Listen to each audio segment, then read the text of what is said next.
日本人是秩序井然，然后日本人也不干那事儿，但是这个妇女不淫这事儿好像今天有点改变，因为这个全中国的宅男都靠着这个日本的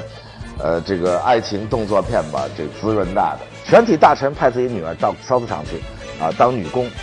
然后几万妇女下南洋卖淫。那中国人民都很熟悉的一个电影叫《望乡》，老一点都看过。就是下南洋卖淫的日本妇女，就是向国内汇钱。我自己把明治维新跟洋务运动开始的两国的这个竞争啊，最后一胜一败。我自己觉得重要的原因就是国运上升，导致了全民的士气高涨，国运下降。展示是吹牛是日本士官学校啊，展示实际上没有上过日本士官学校，他上的是振武学堂。振武学堂是专门为了要考日本士官学校的中国留学生学日语用的。这期开始我想梳理一下这个中日之间的关系。当然中日之间其实主要关系就是战争啊，除战争没什么关系啊。最近这几十年才有点经贸关系。中日呢叫一衣带水，咱们老说啊一衣带水邻邦，但是这一衣带水呢并不是唇齿相依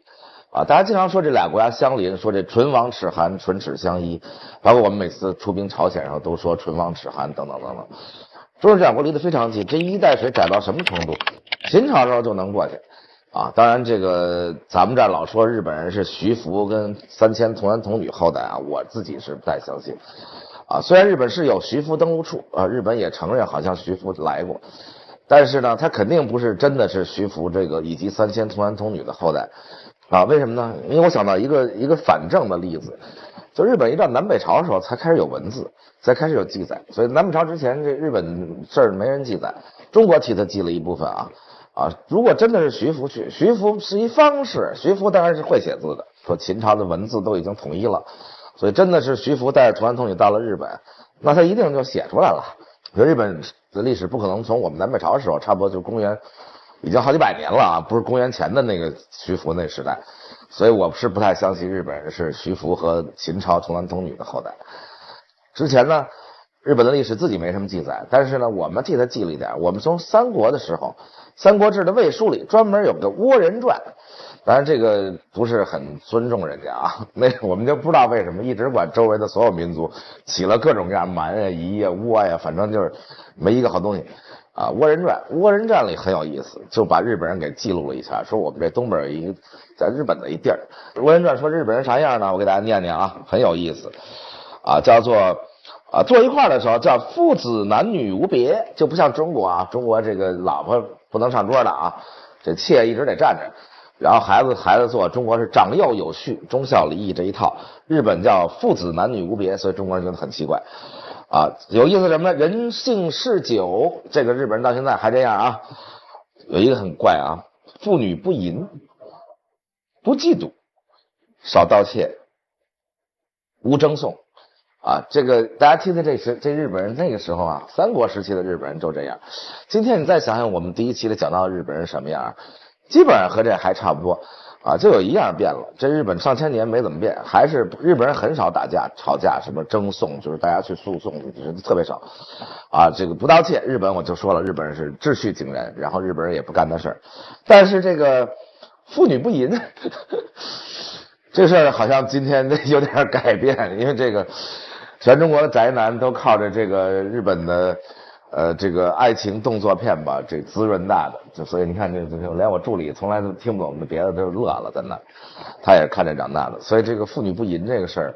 看来今天是有所改变。而且日本妇女不是到了很现代的时候才不淫啊，日本这个后来长期以来，我们在第一期讲过，对性啊这方面都是非常开放啊。所以包括我们讲到战争问题，日本说慰安妇的问题啊，日本人自己一直就觉得慰安妇不是绝大多数都是我们日本妇女吗？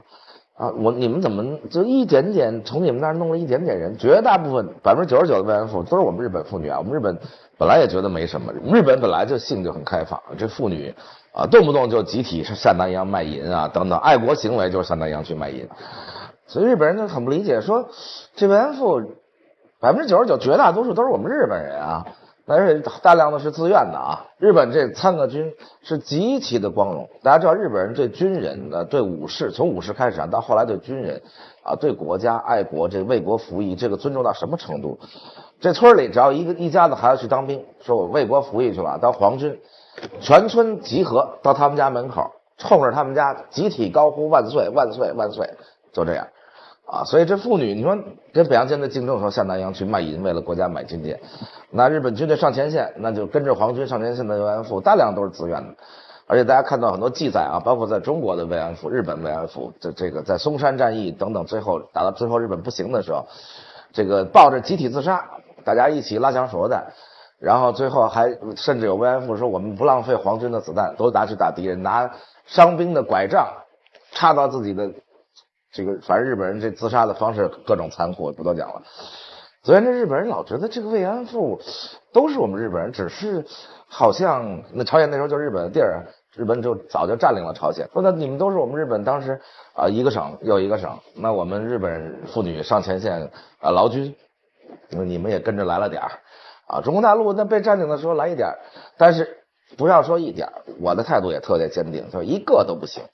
啊！你们自己日本妇女啊，愿意爱国，愿意劳军，愿意去干嘛？但日本而且还觉得军纪是正常的啊，说这个没有军纪，那军队怎么办？军纪强奸妇女啊，然后到处，但日本鬼在中国也没少干这种坏事啊。总而言之，慰安妇这个事儿，日本人是非常不理解啊。咱们就岔出去了啊。说到这个1800年前《三国志》里记载说这个日本妇女不淫，那后来有了很大改变。其他几项，那日本一直都是这样，一直都是有秩序的啊，一直都是谦逊的啊，等等。我们说了很多日本的特性，说远了啊，咱们拉回来说，这为什么日本跟中国不是唇齿相依？因为这个几乎没有出现过说中国亡了，大家就接着打日本去了，或者日本挨打了，然后就跑中国来了。整个历史上就出现过一次啊，这一次也不能叫唇亡齿寒，因为这一次是赶上蒙古了。在蒙古面前没有唇齿，连脸蛋子都没有。蒙古一来，这个全体横扫，灭国40，还不是说你一两个小国什么唇亡齿寒。蒙古这一次是打了中国以后，这个继续打了日本，其他时候好像中国这个怎么改朝换代跟日本没什么关系啊。中国一会儿亡了啊，一会儿改朝换代了，一会儿打成这样了，经常打的中国人口减少90%啊。日本在旁边就是一直是一观众，在那看说哟，好像他们皇帝又换一姓啊，说咱们派使者去的时候咱别写错了，他们那儿经常皇帝换一姓，然后跟他一直都没什么关系啊。所以这个日本跟中国一衣带水，但不是唇齿相依啊。朝鲜跟中国倒真的是有点那意思，因为每一次中国改朝换代都波及到朝鲜啊，所以朝鲜跟我们倒是，但是这唇齿相依有点那个不太对等啊。咱们这齿有点大，咱这一特大牙齿，朝鲜是一特薄的小嘴唇，其实没什么大用啊。反正从秦朝开始，只要一改朝换代啊，就一抡就抡到朝鲜那儿去了，一抡就抡到朝鲜那儿去了。所以朝鲜也够倒霉的，这国家它一共就仨大邻居，就是今天啊的中日俄，旁边一个小邻居都没有，想欺负谁都没用，只有这样咬着牙这样扛着这仨大家伙，一直就不被灭，但是被灭多次啊。但是最后都坚强独立下来，就是仨大国怎么其实哪个拿屁股一坐都给坐死了，但是他就坚持到今天啊。朝鲜就是中国跟日本打仗的主战场啊，中日到今天为止一共交手5次，就大的战争啊一共交手5次啊。我说如果把这个从9·18开始往到二战结束就算1次吧，抗日战争啊，这5次的战绩是什么样的呢？中国和日本不但不是唇齿相依的关系，而且到后来越来越发展到竞争的关系。但日本对中国的心态非常复杂啊，这个一方面觉得你在我旁边那么大，那我得跟你竞争；一方面我觉得你好厉害你把事儿都已经办了，我们日本人都不用探索了，你都摸着石头，一会儿撞在这儿，一会儿撞南墙，一会儿撞北墙啊，一会儿摸着石头又沉底了。那么日本的态度特别逗，日本的那时候就是说，哎，咱有什么事不明白，咱就上图书馆里，日本叫图书聊啊，说咱上图书聊里看看中国书，然后咱就都解决了。这就是日本人的心态，就是说中国把能试的已经全试了，不管怎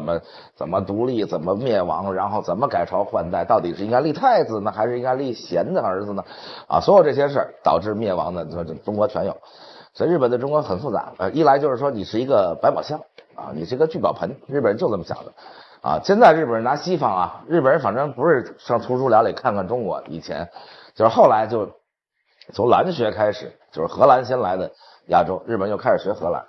到现在日本人是凡是民主社会，我们的民主制度有什么问题，我们就上图书馆里去查一查英国和美国的书就行。所以日本这民族从来没摸过石头，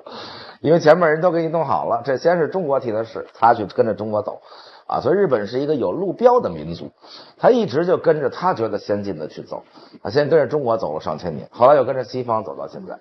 啊。但是日本不光是跟着中国走，走着走着就觉得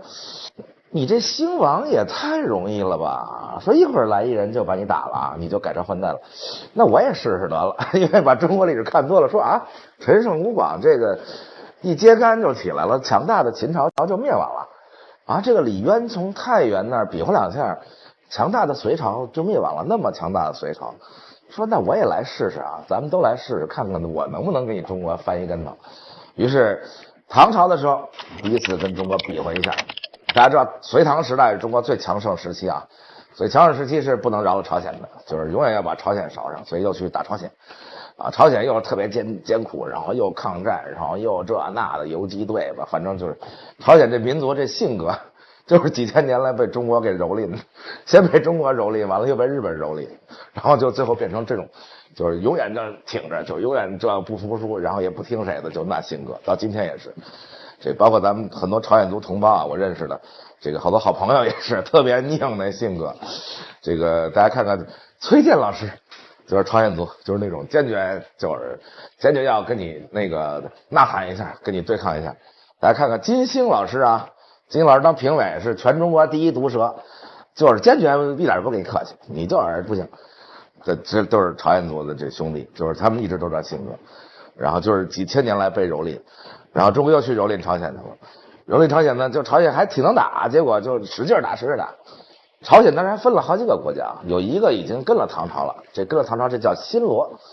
然后这新罗呢等于是朝奸，按今天的话说就是汪精卫，然后就组织伪军，组织这个跟着唐朝去打。咱虽然讲日本，但是偶尔勺上可以说两句朝鲜。朝鲜这一辈特惨，经常组织伪军，有时候组织伪军跟着中国军队在前头，他在当伪军。有时候组织伪军跟着日本打中国的时候，大量的朝鲜军人在里面。然后一会儿组织伪军跟着美国。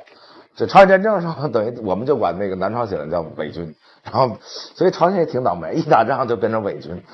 然后那时候朝鲜伪军其实也不是伪军啊，就是他那个新罗跟着唐军就打高句丽和百济。高句丽是占了大概朝鲜比较大一块。啊，所以今天的这个我们很不友好的一些汉族的兄弟啊，老管人朝鲜人叫高丽棒子啊，这不太好啊，这个啊有点歧视少数民族的意思。虽然我爸有一外号就叫高丽棒子，因为我爸名字叫高丽什么，就我不说第三个字不说了，所以我爸以前也管人被人叫高丽棒子啊。于是打高句丽，日本一看说哟，这个机会我得试试，说你这个唐朝我跟你比划一下得了。而且日本也老觉得朝鲜跟他有关系，日本觉得琉球跟朝鲜跟他都有关系，所以这是日本第一次出兵，还真的出不少兵。大家知道唐朝时代的这个渡海的工具啊，还远远没有那么发达，不像后来说几十万人上船就走了，唐朝那会儿船还走不了那么远，所以能运3万兵啊上朝鲜，这就已经很不容易了。应该这么说，中日在争夺朝鲜的战争中，中国始终都占了地理上的上风，因为中国不用渡海，不怕台风，大批的资源大批的给养后勤可以运上去。日本只要台风一来，这军队就搁在朝鲜了，然后就回不来了，然后那边粮草运不上去，朝鲜又多山又没东西，啥也没有啊。所以这个日本第一次居然运了3万军队啊！大家知道日本啊，长时间是一个武士社会，这武士社会什么意思呢？就是打仗这事跟你老百姓没关系。老百姓连姓都没有，更别说替你打仗去了，我就替你种地。打仗全是武士来，日本过去武士有姓啊，老百姓没姓，但是天皇也没有姓。这事儿挺怪的，我在日本还问了好多人，我说你们这天皇一会儿为什么就叫裕仁呢？前面那字呢？前面那俩字他叫什么裕仁，或者叫什么名人？不知道。日本人后来帮你问问去啊，问了几个人回来跟我说，天皇没有姓这个挺逗的。说明治维新的一个重要的改革就是让日本人有姓。这明治维新之前，大量的日本人除了武士都没姓啊，所以明治维新说你们必须都得有姓啊，所以这个说那我姓什么呀？一看哟，我们家在一松树底下，松下，我就姓松下了。然后一看这个哟，我们家看坟的手冢啊，说我们家田挺好的啊，一亩地产好几百斤粮食，丰田，就是想起什么就叫什么，在岛上的叫什么岛什么，在山上的叫山本什么什么这那的。我开玩笑啊，这绝对不是我考证的，也不是科学，我这纯属开玩笑啊。总而言之，在日本的古代啊，极少数出现征发老百姓去打仗，所以日本古代战争，你看日本古代史特有意思，说核战一场，日本这叫核战啊，就是一场战役，核战一场，然后这边100多人，那边80多人，大战了一场，杀了10来个人，所以都是武士在前头拼，老百姓是不能上战场啊。居然有3万大军来到朝鲜啊，这个是在日本已经是一支大军。然后呢，而且第一次出国打仗，这之前这个日本人没出过国啊，所以第一次出国打仗特别趾高气扬，觉得我武士都长那样了，说武士我厉害，没人是我敌人，于是上去就冲着唐军冲锋。就是我们是已经打了多少年仗了，大家想想，我们孙子兵法那什么时候就已经有了，我们春秋战国时候就已经把打仗这事儿已经玩透了啊。所以到唐朝说日本人上来啊，唐军都傻，说这日本人怎么也没什么战术啊也没什么，直接就冲上来了，喊着，然后唐军就各种孙子兵法都上来了，一会儿十面埋伏，然后一会儿诱敌深入，反正总而言之把这个日本人全歼了。非常简单的一句话，就是非常著名的一场战役啊，大家可以这个，尤其是爱国的年轻人们可以特别骄傲的记下来，这个叫白村江战役。白村江是一条江啊，最后战役结束的时候，这条江水全部被倭人鲜血染红，然后这个船也被烧了，是人也被全歼了，最后就没回去，就被唐军全歼在朝鲜的白村江。这是日本第一次挑衅中国啊，企图跟中国比划2下，然后于是受了一个教训，然后马上就唐朝时候为什么遣唐使啊，什么阿倍仲麻吕啊，什么这那的，来一堆人，就是因为在白村江给教训了。日本啊是一个特别容易服你的，就是你真打了我，你真给我打上，我真服你。然后马上遣唐使来学习，留学生也来了，什么学了好多东西啊，围棋都那会儿学过去了，然后学了僧侣、围棋等等等等，把唐朝东西一块，以至于到现在为止，日本人还是觉得这个中国人是唐人。日本人还是觉得我们学的那一套从唐朝学的文化是他们的最重要的文化的来源之一，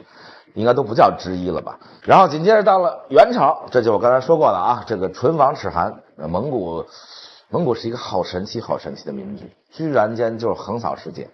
而且居然间这个没法算账的，就上次我已经说了，那宋朝当时强大的全世界90% GDP 都是宋朝的啊，一直到南宋就剩半拉国土了。宋朝的政府税入呢1亿5千万两啊，明朝政府税入才几百万两，这个到清朝才恢复到7、8千万两啊，1亿两都很少。以这么富强的南宋，那南宋当时已经有资本主义萌芽了啊，就各种器械等等啊，就咱刚吹了半天牛，说我们从春秋战国那会儿就把打仗这事儿弄明白了啊，孙子兵法、五子兵法什么都有，蒙古啥兵法没有，就一兵法，就是我骑在马上我不穿那么重盔甲。就是这么一兵法，然后就各种突破包抄等等。但是你说打灭国40，大家看你蒙古其实就那2招，但是就这2招谁也抵抗不了。到了欧洲也是，欧洲全是那种欧洲骑士，重装骑士，骑大马，欧洲马比蒙古马高2头这么高，蒙古马那点小。然后欧洲重装骑士在波兰，在那些地方，条顿骑士，全是那种重装甲，然后拿着这么长矛往前冲锋。然后就特别难拐弯，大家只能一排这样向前冲。然后蒙古马又小，就不穿盔甲，然后东一绕西一弯，然后跑到你后边去拿小刀乱砍，这结果把欧洲也打败了啊！我们这么号称这个战争经验积累了这么多年，居然被蒙古打的，蒙古刚打下北方，就开始说，哎，这边有一日本啊，这个日本也顺便收了吧。对蒙古来说，蒙古的打仗都不是按1城1池算的，蒙古是按1国1国算的。一般人说我打下30个城特牛，然后蒙古人说我再来2国吧，对蒙古人说就跟说再来10块钱呢，说那还有一国把他也灭了。这时候朝鲜只能又当伪军了，这朝鲜很倒霉，出动了8000蒙古精兵和8000朝鲜伪军，这朝鲜被迫又给蒙古当伪军去了，然后就去打日本。啊，结果打的日本呢，这个大家可能都耳熟能详，因为日本这个最著名的信仰之一啊，就是他们那神风。就神风说的就是蒙元时期啊，这个进攻日本的2次都是被大台风风暴给摧毁了。这第一次就去了，结果到最后上去打2下，其实也没打出什么胜负。日本来几个武士劈2刀，然后蒙古人下去比划两下，朝鲜伪军后边跟着，结果到晚上也不知道怎么想的，你说这蒙古人按说就不愿意睡船上啊，是不是看见日本那榻榻米不知道怎么回事，说他们这儿国家怎么没床然后就说回船上睡觉，这是一个极为不懂海战的决定。你只要一登陆，必须保住滩头阵地，这是任何一个登陆战最重要、颠之不破的战争真理。结果大家可能觉得滩头阵地也不要了，那他们还老来捣乱，喊着日本话听不懂，睡不着觉，上船睡觉。这一上船睡觉完了，夜里大风暴来临，一下把这13500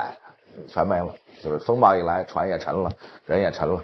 然后剩下点人就跑回来了，就是90%损失了啊！是第二次。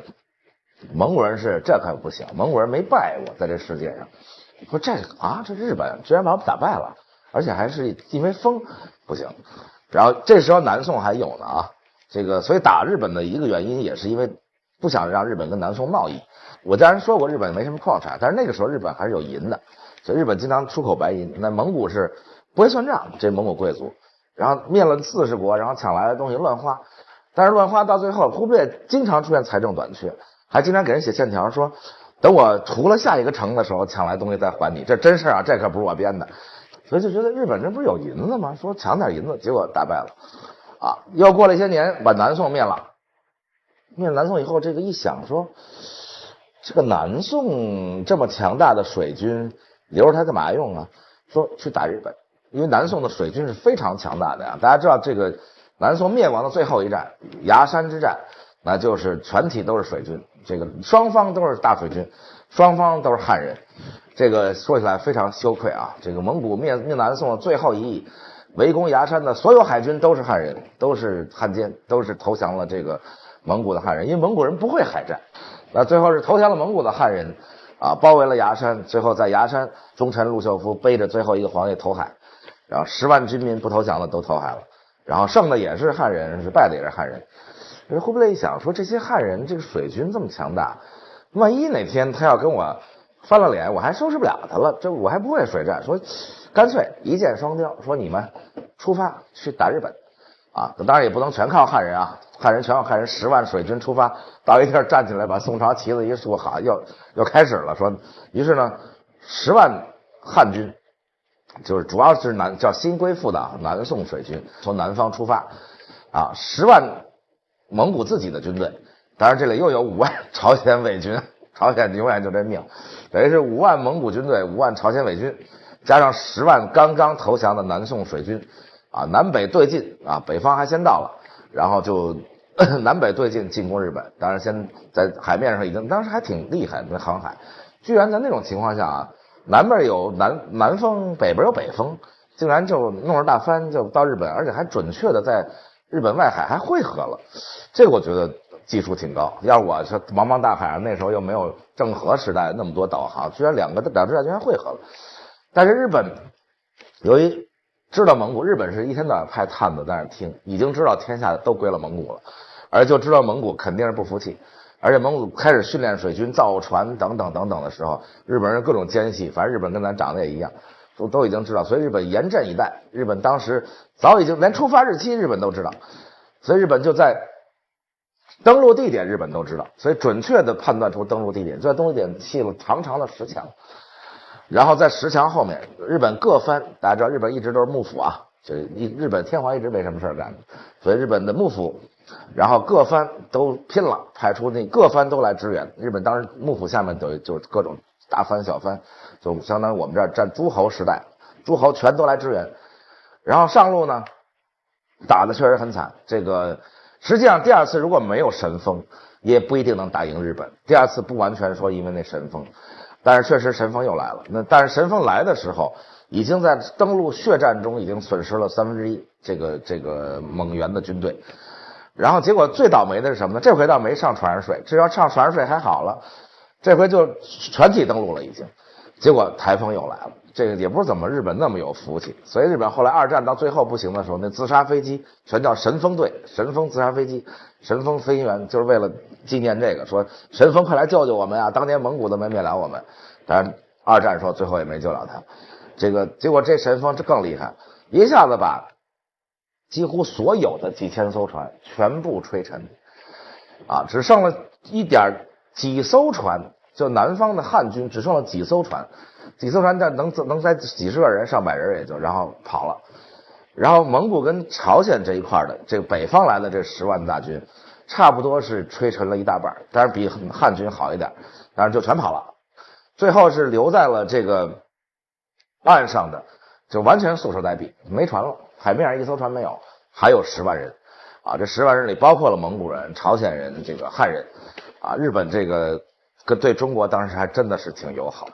啊，当然就是束手待毙，日本人上来一通砍杀，这太好了，你也没，而且没吃的。没喝的，没粮食，什么也没有，剑也没有了，就全部束手待毙。日本上来一通，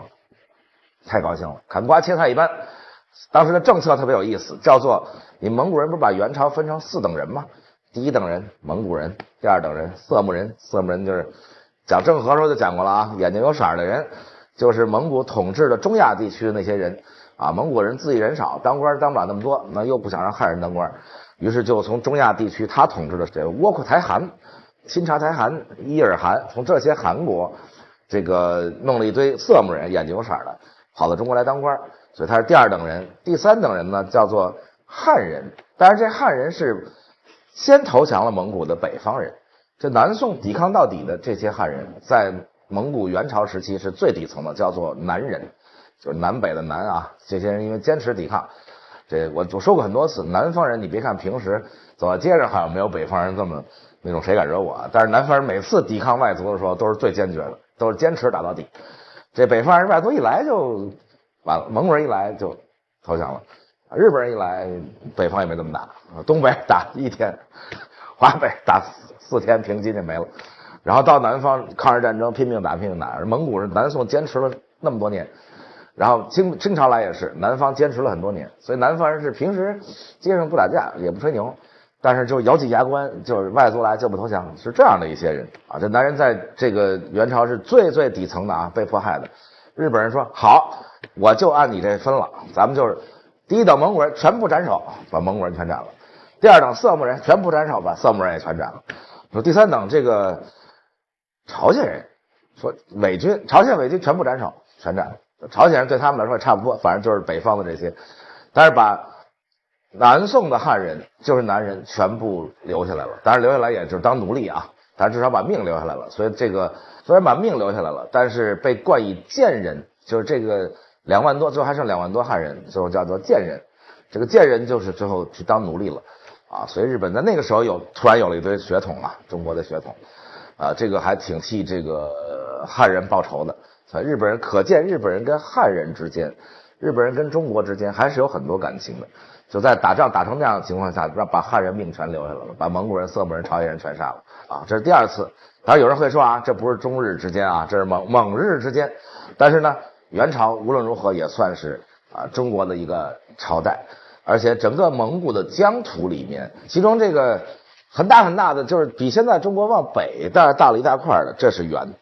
啊，基本就是南面就是中国的领土，然后往北其实没人，就是西伯利亚那块，那是元。啊，实际上其他的地方都是那几个汗国，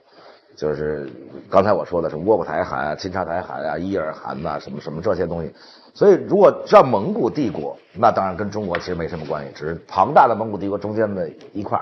但如果你叫元的疆土，就是中国的领土，以及往北来了一点，就是后来叫北元嘛。明朝实际上没有灭了元，人家就回家了，叫北元。所以元，我认为还是中国的一个朝代。所以这是第2次这个中日之间比划啊，日本大胜全胜啊，这个打2仗日本全胜，所以日本士气大涨。这个来说说第3次就是无数的爱国青年啊，明粉，这个把明朝爱得不得了的重要的一个原因。这个明朝确实对老百姓不太好啊，但是很多人喜欢明朝的皇帝，也不知道为什么啊，很多人喜欢明朝太监，也不知道为什么。明朝当然可爱的太监也有俩，这个郑和、王承恩，就是最后这个跟着崇祯最后一忠臣。可是还有魏忠贤、刘瑾等等一大堆坏太监，太坏了，东厂西厂。这个所以爱明朝是确实不容易爱起来啊，但是它确实是为国争光。这个第3次交手的规模大很多啊，这个比之前的都大得多，而且呢之前那倭寇戚继光这事儿，我个人觉得这事儿不能叫中日交手，因为那些倭寇是被中国海盗雇来的武士，那不是日本人，日本政府根本没管你，只是说中国海盗比较猖狂，然后中国海盗发现日本人这武士挺能打的嘛，花钱雇了点这个日本雇佣军，实际上所以这个戚继光实际上打了半天是在那儿剿海盗呢，剿匪呢，匪里头有那么几个日本人，所以倭寇这事儿不能叫这个中日两国比划起来了啊。但是这个朝鲜又是朝鲜啊，朝鲜真够倒霉的，这可是正儿八经比划去了，而且是日本处在最强盛的时候啊。明朝已经到了末期了啊，这个中日之战之后没几十年，明朝就灭国了啊。但是瘦死骆驼比马大呀，这个日本当时是最好时期，就是日本的所谓战国时代啊，日本的战国三杰啊，这个咱们多次提到的。这个我突然想跟大家插一句话，我在日本看过一个书法展啊，这个书法展很有意思，上来先对比中日书法的不同，然后等等，那意思就是说我们的书法虽然写的也是汉字啊，但是我们日本自己的风格如何如何。最珍贵的就是那个书法展里的有一间屋里，我同时看到织田信长、丰臣秀吉跟德川家康三位的手记，哇，当时我非常激动，我一看啊，我说这三位大将军的手记都在那儿，我就仔细看了一下，这个跟大家分享一下我的看完的心得啊。织田信长跟德川家康写字非常像毛主席，像毛泽东，就是不但龙飞凤舞，而且下面拖特长，就这样的啊。这个丰臣秀吉反而写的还比较规规矩矩，所以后来我看了半天，我说这个确实这个跟性格有关，尤其织田信长那种人，你想就是完全龙飞凤舞那样的啊。这个时候呢就是日本所谓的战国时代，锻炼出了几十万百战精兵啊，知道那战国时代日本可是英豪辈出啊，除这三位以外还有好多，咱就不多讲了。总而言之，织田信长被刺杀了，这个大家都知道。然后丰臣秀吉啊就继承了织田的大军，丰臣秀吉叫太阁，丰臣也是他的皇家赐姓啊，就像我们郑成功给赐姓朱了一样，就是因为你立功太大，所以天皇也没什么事干，其他都是幕府干的，天皇只能坐旁边当观众看得高兴了，反正就跟汉献帝封曹操一样，反正你要曹操越来越厉害，那就再给你加官进爵吧，最后你变成了魏王啊，成了什么什么什么都给你，所以皇家赐他丰臣这个姓。然后太阁实际上原来是称都有退休的官白，就都叫太阁，但是由于丰臣秀吉在日本的历史上实在是太过伟大，所以今天的日本人，包括日本的书里面，包括日本的影视作品，只要提到太阁，就是说丰臣秀吉，而不是指其他的太阁，就是说丰臣秀吉一个人，就有点像中国说文正公，基本上就指范仲淹，就是其实封文正公的有很多，但是大家说文正公就不加姓了，基本上就是说范仲淹的，因为他在历史上是最伟大的这个大臣之一。丰臣秀吉就一想说，好几十万百战精兵啊，干嘛去啊？说再去跟中国比划一下吧。日本没事想起这事跟中国比划两下，于是又去朝鲜了啊！这次可去的多了啊！这次是20万大军啊去了朝鲜，而且20万百战精兵。中国那会儿倒是很多年没打仗，当然就万历朝打了几仗啊，但是那几仗是差不多同时进行的，叫做万历三大征。这万历三大征的时代差不多几乎同时进行，所以明军不能叫之前经过像日本战国时代那样的百战精兵，说将领士兵都打过很多仗，而且明军当时因为几乎同时的三大征，所以并未派出全国的主力，并没有倾国出动。但是丰臣秀吉派出来的可真是他的所有精锐都来了以后，先把朝鲜这个每一个人都感觉特别尚武，就是谁都不敢招朝鲜人，就是那样的。可是怎么一集合起来变成一支军队，就一辈子没打赢过仗嘛？这是我百思不得其解的地方。就这民族单个朝鲜人看着都特厉害。大家知道，在日本的朝鲜人，你在日本看到当街打架暴力的全是朝鲜人，日本人自己是不打架的，日本人自己是就是喝多少酒最多吵两句，是绝不在当街斗殴的。你在日本竟然看见当街打成那样，打得满脸是血，啪下来接着给你，那保证是朝鲜人。就是日本人管这些人叫 zainichi， 就是在日的朝鲜人，很多人都第几代好几代了啊。大家有机会可以看看这个崔洋一导演的一个电影叫做《血与骨》，是著名的北野武演的。北野武是一日本人，但是在里头演一朝鲜人，演一个在日本的朝鲜人，然后就天天就是那种在街上拼命打，朝鲜人每个人都特厉害，日本人看见朝鲜人都躲着，看见在一起都不敢跟他打。可是每次一打仗，这朝鲜人组成一支军队，就是见谁被谁灭，有点跟意大利比意大利军队还不一样。意大利军队是不想打，是老想喝酒，说咱赶紧投降，咱们就喝酒吃饭了啊，赶紧做点好吃的。朝鲜人还不是，还气着羞上来跟你打，然后一击即溃。不管是哪国军队打朝鲜军队，朝鲜军队都是一触即溃，也不知道为什么，特别奇怪。讲中国周边国家的武力值的时候说过，朝鲜民族叫尚武但不善战，是这么一个民族。所以就朝鲜也出20万大军，20万朝军就被20万日军打得七零八落没了。但是朝鲜还行啊，朝鲜有一个水师，就是朝鲜的海军还不错，海军有一位名将叫李舜臣啊，这李舜臣就是我今天看到韩国最精锐的宙斯盾级的驱逐舰，其实都快成巡洋舰了，很大的。有一艘叫李舜臣号，就是为了纪念这个抗日的海军英雄李舜臣啊，但是路上完全不行，于是就来求救。当然他是我们的附属国嘛，啊，在朝鲜是我们的附属国，一直到甲午战争我们败了，割让给了日本。所以在甲午战争之前的朝鲜的国旗上一直有4个大字写着大清国属，就是告诉你别招我，我是大清国属，我是大清国的下边的一属国，你别招我，大哥厉害。这个就后来被灭了，大哥后来不行了。那这时候大哥还行，说打我小弟那不行，来跟你比划啊。于是派了这个辽东军，并没有出动明军主力啊。辽东军大家这各种爱国青年歌颂的李如松啊，名将啊，跑来一通打啊。应该是这么说，这个仗啊，到底是谁打赢了呢？如果从最后战争结束的时候日本退出了朝鲜，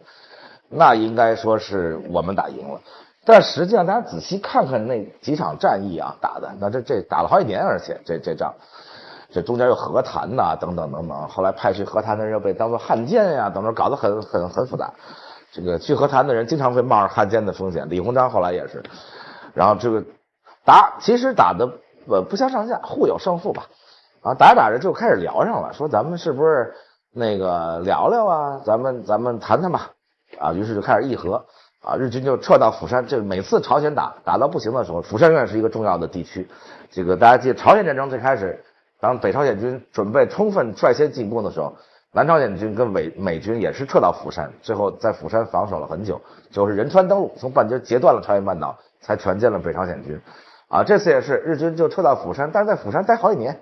然后大家就聊，有时候聊，有时候打，最后夫人就有点急了，说那咱们还是再打一回吧。所以后来又打了一回，这个我就不细讲这个整个抗日援朝的整个过程啊，因为非常的长，而且我觉得意思不是很大。这个有关这场战争啊，双方正史有很多记载，还有啊非正史做了更详细的记载。这个非常有意思在哪儿啊？就我跟大家说一下，我们有一本书失传了很多年，就在日本被发现了啊。日本是一个特别能保存东西的民族，什么东西在中国没了的，上日本找，日本都保存挺好。这本书叫《两朝平壤录》，两朝平壤录就讲了啊打倭寇啊，以及这次朝鲜战争啊等等，做了详细的记载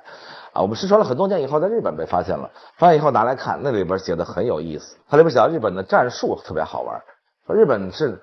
拿一个白扇子，就我看了以后，我也觉得有意思，像电影一样，这个留下来可以拍电影。就是日本的指挥官手里拿一白扇子，就夜里看像一个蝴蝶，所以我们明军就管日本那阵叫蝴蝶阵。啊，就一舞白扇子。我一想到这个，我就想到日本把什么东西他学去以后都变成道。我们的茶去了，它变成了茶道；我们的花去了，它变成插花，也是一种道。我们的围棋传到他那儿去，它也变成了叫日本围棋。大家知道，如果大家有围棋爱好者的话啊，因为我自己是一个围棋爱好者，下的还可以。然后这个日本的围棋叫求道派，日围棋不是那种大砍大杀，上来就断你，然后围大龙吃你什么的，不是。日本下围棋是非常求道的啊，所以他老赢不了咱。因为咱们从清朝开始，咱们的围棋已经变成浑身利器，就是大砍大杀。就围棋从一个很有修养的一个有道的东西，在咱们这儿变成一个大砍大杀、拼命打，两边就等等变成这样一个东西了，变成战了，从道变成了术，在我们这儿。但是在日本围棋依然还是道。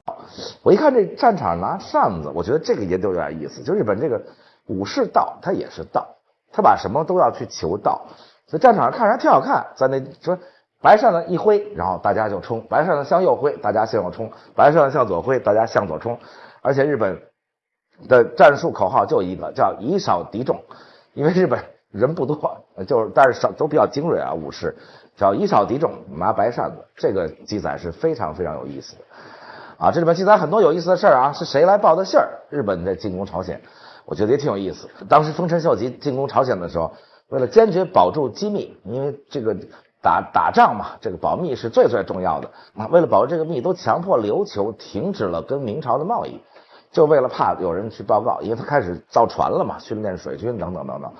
就是两个人同时报信，那我们中国虽然汉奸也多啊，爱国者也多啊，一位呢就是在琉球的中国商人，他发现了这问题，他立即派人回到国内，就向这边报告说日本开始要进攻。另一位呢是萨摩藩这个藩主的医生，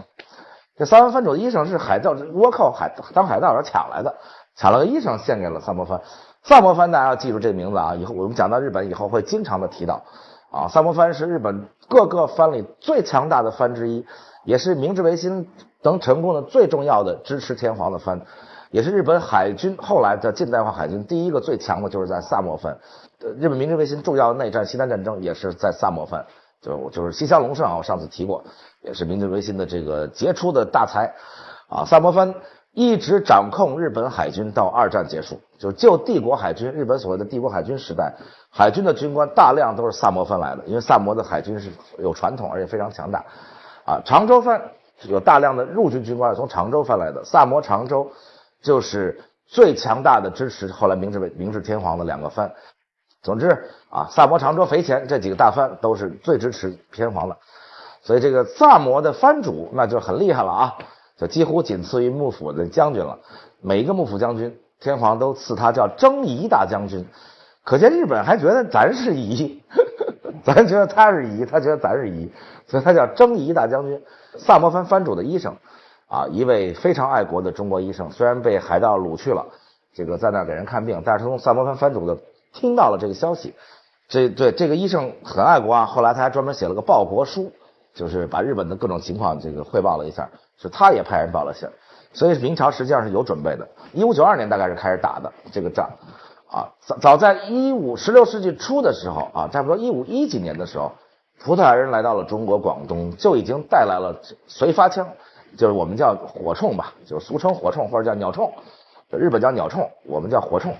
就已经带到中国来了，就是这种这枪啊，在几十年之后才带到日本去。但日本这个接收新鲜事物之快，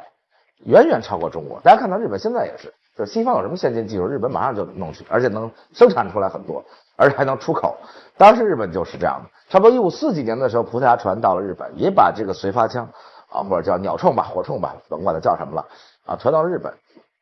当然，日本就迅速做了大量的生产，而且又用于他们自己的内战中间。然后这次啊，日本登陆在朝鲜的军队，实际上装备是比明军要先进的，因为明朝早就有这东西，但是大家没觉得这个很重要。明军里大概有3000部队是带着这个绥发枪的，是有火器的。但是日本呢，是整个装备是应该比明军要强一点。日本实际上一直到二战到最后，日本实际上是没有什么战争的艺术的啊。日本的战争就是勇敢，猛打猛冲，一直到二战的时候也是，就自杀冲锋，万岁冲锋，冲上去了啊。在抗日战争中，日本也没打出过什么特别漂亮，像苏德战争那种，我天哪，那苏德战争已经把人类的各种各样的陆军的漂亮的战术全都用上了啊。日本没有，猛打猛冲。那我们因为有兵法呀什么之类的，总而言之吧，这场战争我个人认为是这样的，从战术上来讲是打一平手啊，就像我个人认为朝鲜战争结束的时候其实是打一平手，但是美国说我赢了，因为美国参战的时候就只剩一釜山了，最后打回到3-8线，说我赢了。我们说那我们也赢了，我们参战的时候北朝鲜已无寸土，我们是都打到鸭绿江边了，敌人我们从鸭绿江边开始打回到3-8线，所以我们也赢了。反正其实我们两国都是外国军队啊，都说自己赢了，其实我认为打一平手。但是当然了，世界上最强大的美国打了平手，我觉得也是很光荣的啊。当然失败的永远是朝鲜人民啊，不管你赢了还是他赢了，还打一平手，朝鲜人民死了好几百万。所以这次战术上来讲几乎是平手。最终日本撤走是因为丰臣秀吉死了，丰臣秀吉这一死可不得了，因为当时日本还没有全部稳定下来，旁边大江户那儿，就现在东京那还躲着一德川家康呢，在旁边正虎视眈眈看着。突然丰臣秀吉死了以后立即就群雄争霸，然后就发生了这个大战，就是日本内战中间最大的战役叫关原合战。这关原合战是出动数十万大军在那打，那大家就说，那这时候已经不能再什么顾不上朝鲜了，咱们先回国，先把这大魏，先把这事儿先搞定。就像蒙古打南宋，蒙古打宋朝也出现过这问题，突然救了咱们，打着打着咱都不行，突然一看说怎么敌人都跑了，因为成吉思汗死了，成吉思汗一死，几个儿子花了好几年时间争位，互相打，蒙古铁骑互相打，于是我们就喘了口气。他这也是丰臣秀吉一死，然后赶快跑，都回去了。所以基本上你说战略上我们应该算赢了，我们赢了最重要的是说，我们告诉朝鲜以及所有我们周边国家，大哥还在。我不做大哥很多年，可是你要招我，那大哥还是能帮你的，大哥能帮你撑腰啊。于是战略上我们当然是赢了，战术上实际上是互有胜负，打一平手啊。日本的装备，但是对我们有一个好处，就我们才突然发现日本原来装备这么先进。于是在这一次抗日援朝战争之后，明军才开始大规模的换装火铳。但日本当时已经能大量的生产火铳，就大量生产这种随发枪，而且还能出口，到今天还流传下来，当时的出口货物清单里居然还有这么一项货物，叫出口枪弹，枪的子弹11600多颗。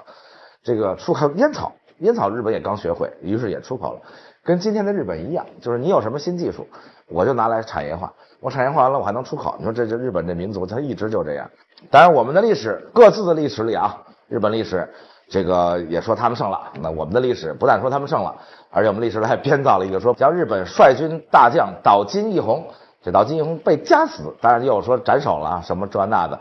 就是历史都是这样的。不光这个我们说日本人篡改历史，每个国家都爱用历史美化自己啊。这个当然了，明朝明粉们经常说明史是清朝人的抹黑明朝，都是在清朝修的明史，把明朝说的黑暗的一无是处，也不是啊。这写明史的人虽然在清朝，不但没有抹黑明朝，而且还帮明朝吹牛，说你看我们岛津义弘被夹死，但是紧接着岛津义弘就出现在关原合战中间冲锋陷阵。然后我看到网上最逗的是，好多明粉在那儿，明粉就是特别爱汉族，就是其他的坏事，中国的所有坏事都是少数民族干的，不是蒙族干的，就是满族干的，就是反正都是他们干的，我们汉人没错，我们汉人的皇帝英明伟大，我们的汉人永远伟大光荣正确。他老忘了汉人皇帝也压迫汉人老百姓啊！就我对明粉特别不理解，他们特别热爱明朝这些皇帝，可是你的不是皇族的后代，你不姓朱啊，你也是李自成、张献忠被压迫的不行了，揭竿而起的这些人民。明朝并非亡于外族啊，同志们，明朝亡于流民，明朝亡于被压迫的实在活不下去的老百姓，明朝不是被外族灭的啊！所以这个我一定要说清楚，这个明朝的事儿，不但清朝修的明史没有抹黑明朝，而且还帮他吹牛，说把岛津义弘给夹死了，这样人家日本历史写得清清楚楚。然后明粉们特别逗，在网上我看他们发帖说那是一个替身，说出现在关原合战的岛津义弘大将是一位替身，说日本人不要脸，用替身上去打仗。我经常对这个可爱的年轻的网民们这个完全无语了啊！对于我们来说，战略上我们胜了，日本败了，而且是丰臣秀吉肯定是败了，因为这一战结束以后，丰臣秀吉死了，但是他的孩子并没能继承，为什么呢？就是因为大军去了朝鲜，那德川家康在大江户看着说：“哟，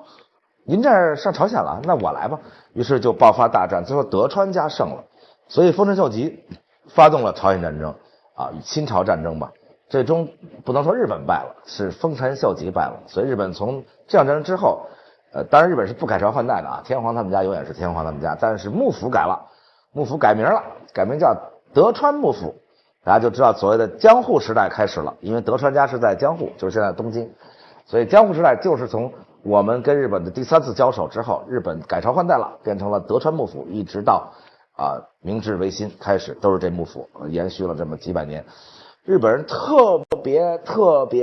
别想不明白的一个事儿，就是这战争结束仅仅50年之后，打败了自己的强大的大明朝，居然被人口一共才只有弄个10几万吧的满族给打败了。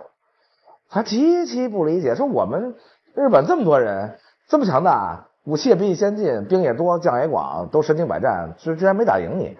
然后呢，来一满族人，满族人跟日本人有一个共同点啊，都剃头。这个北亚的战斗民族都很爱剃头，为什么呢？因为他老戴头盔，天天戴着头盔出去比划去，所以他就不能像明朝似的弄那么多头发，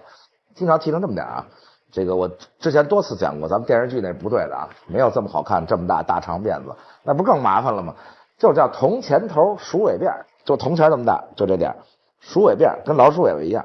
那辫子能穿到铜钱那个方孔里去，就这么点。日本也是，日本武士是这么剃头的，就是有点像今天的朋克，就是一边留一块，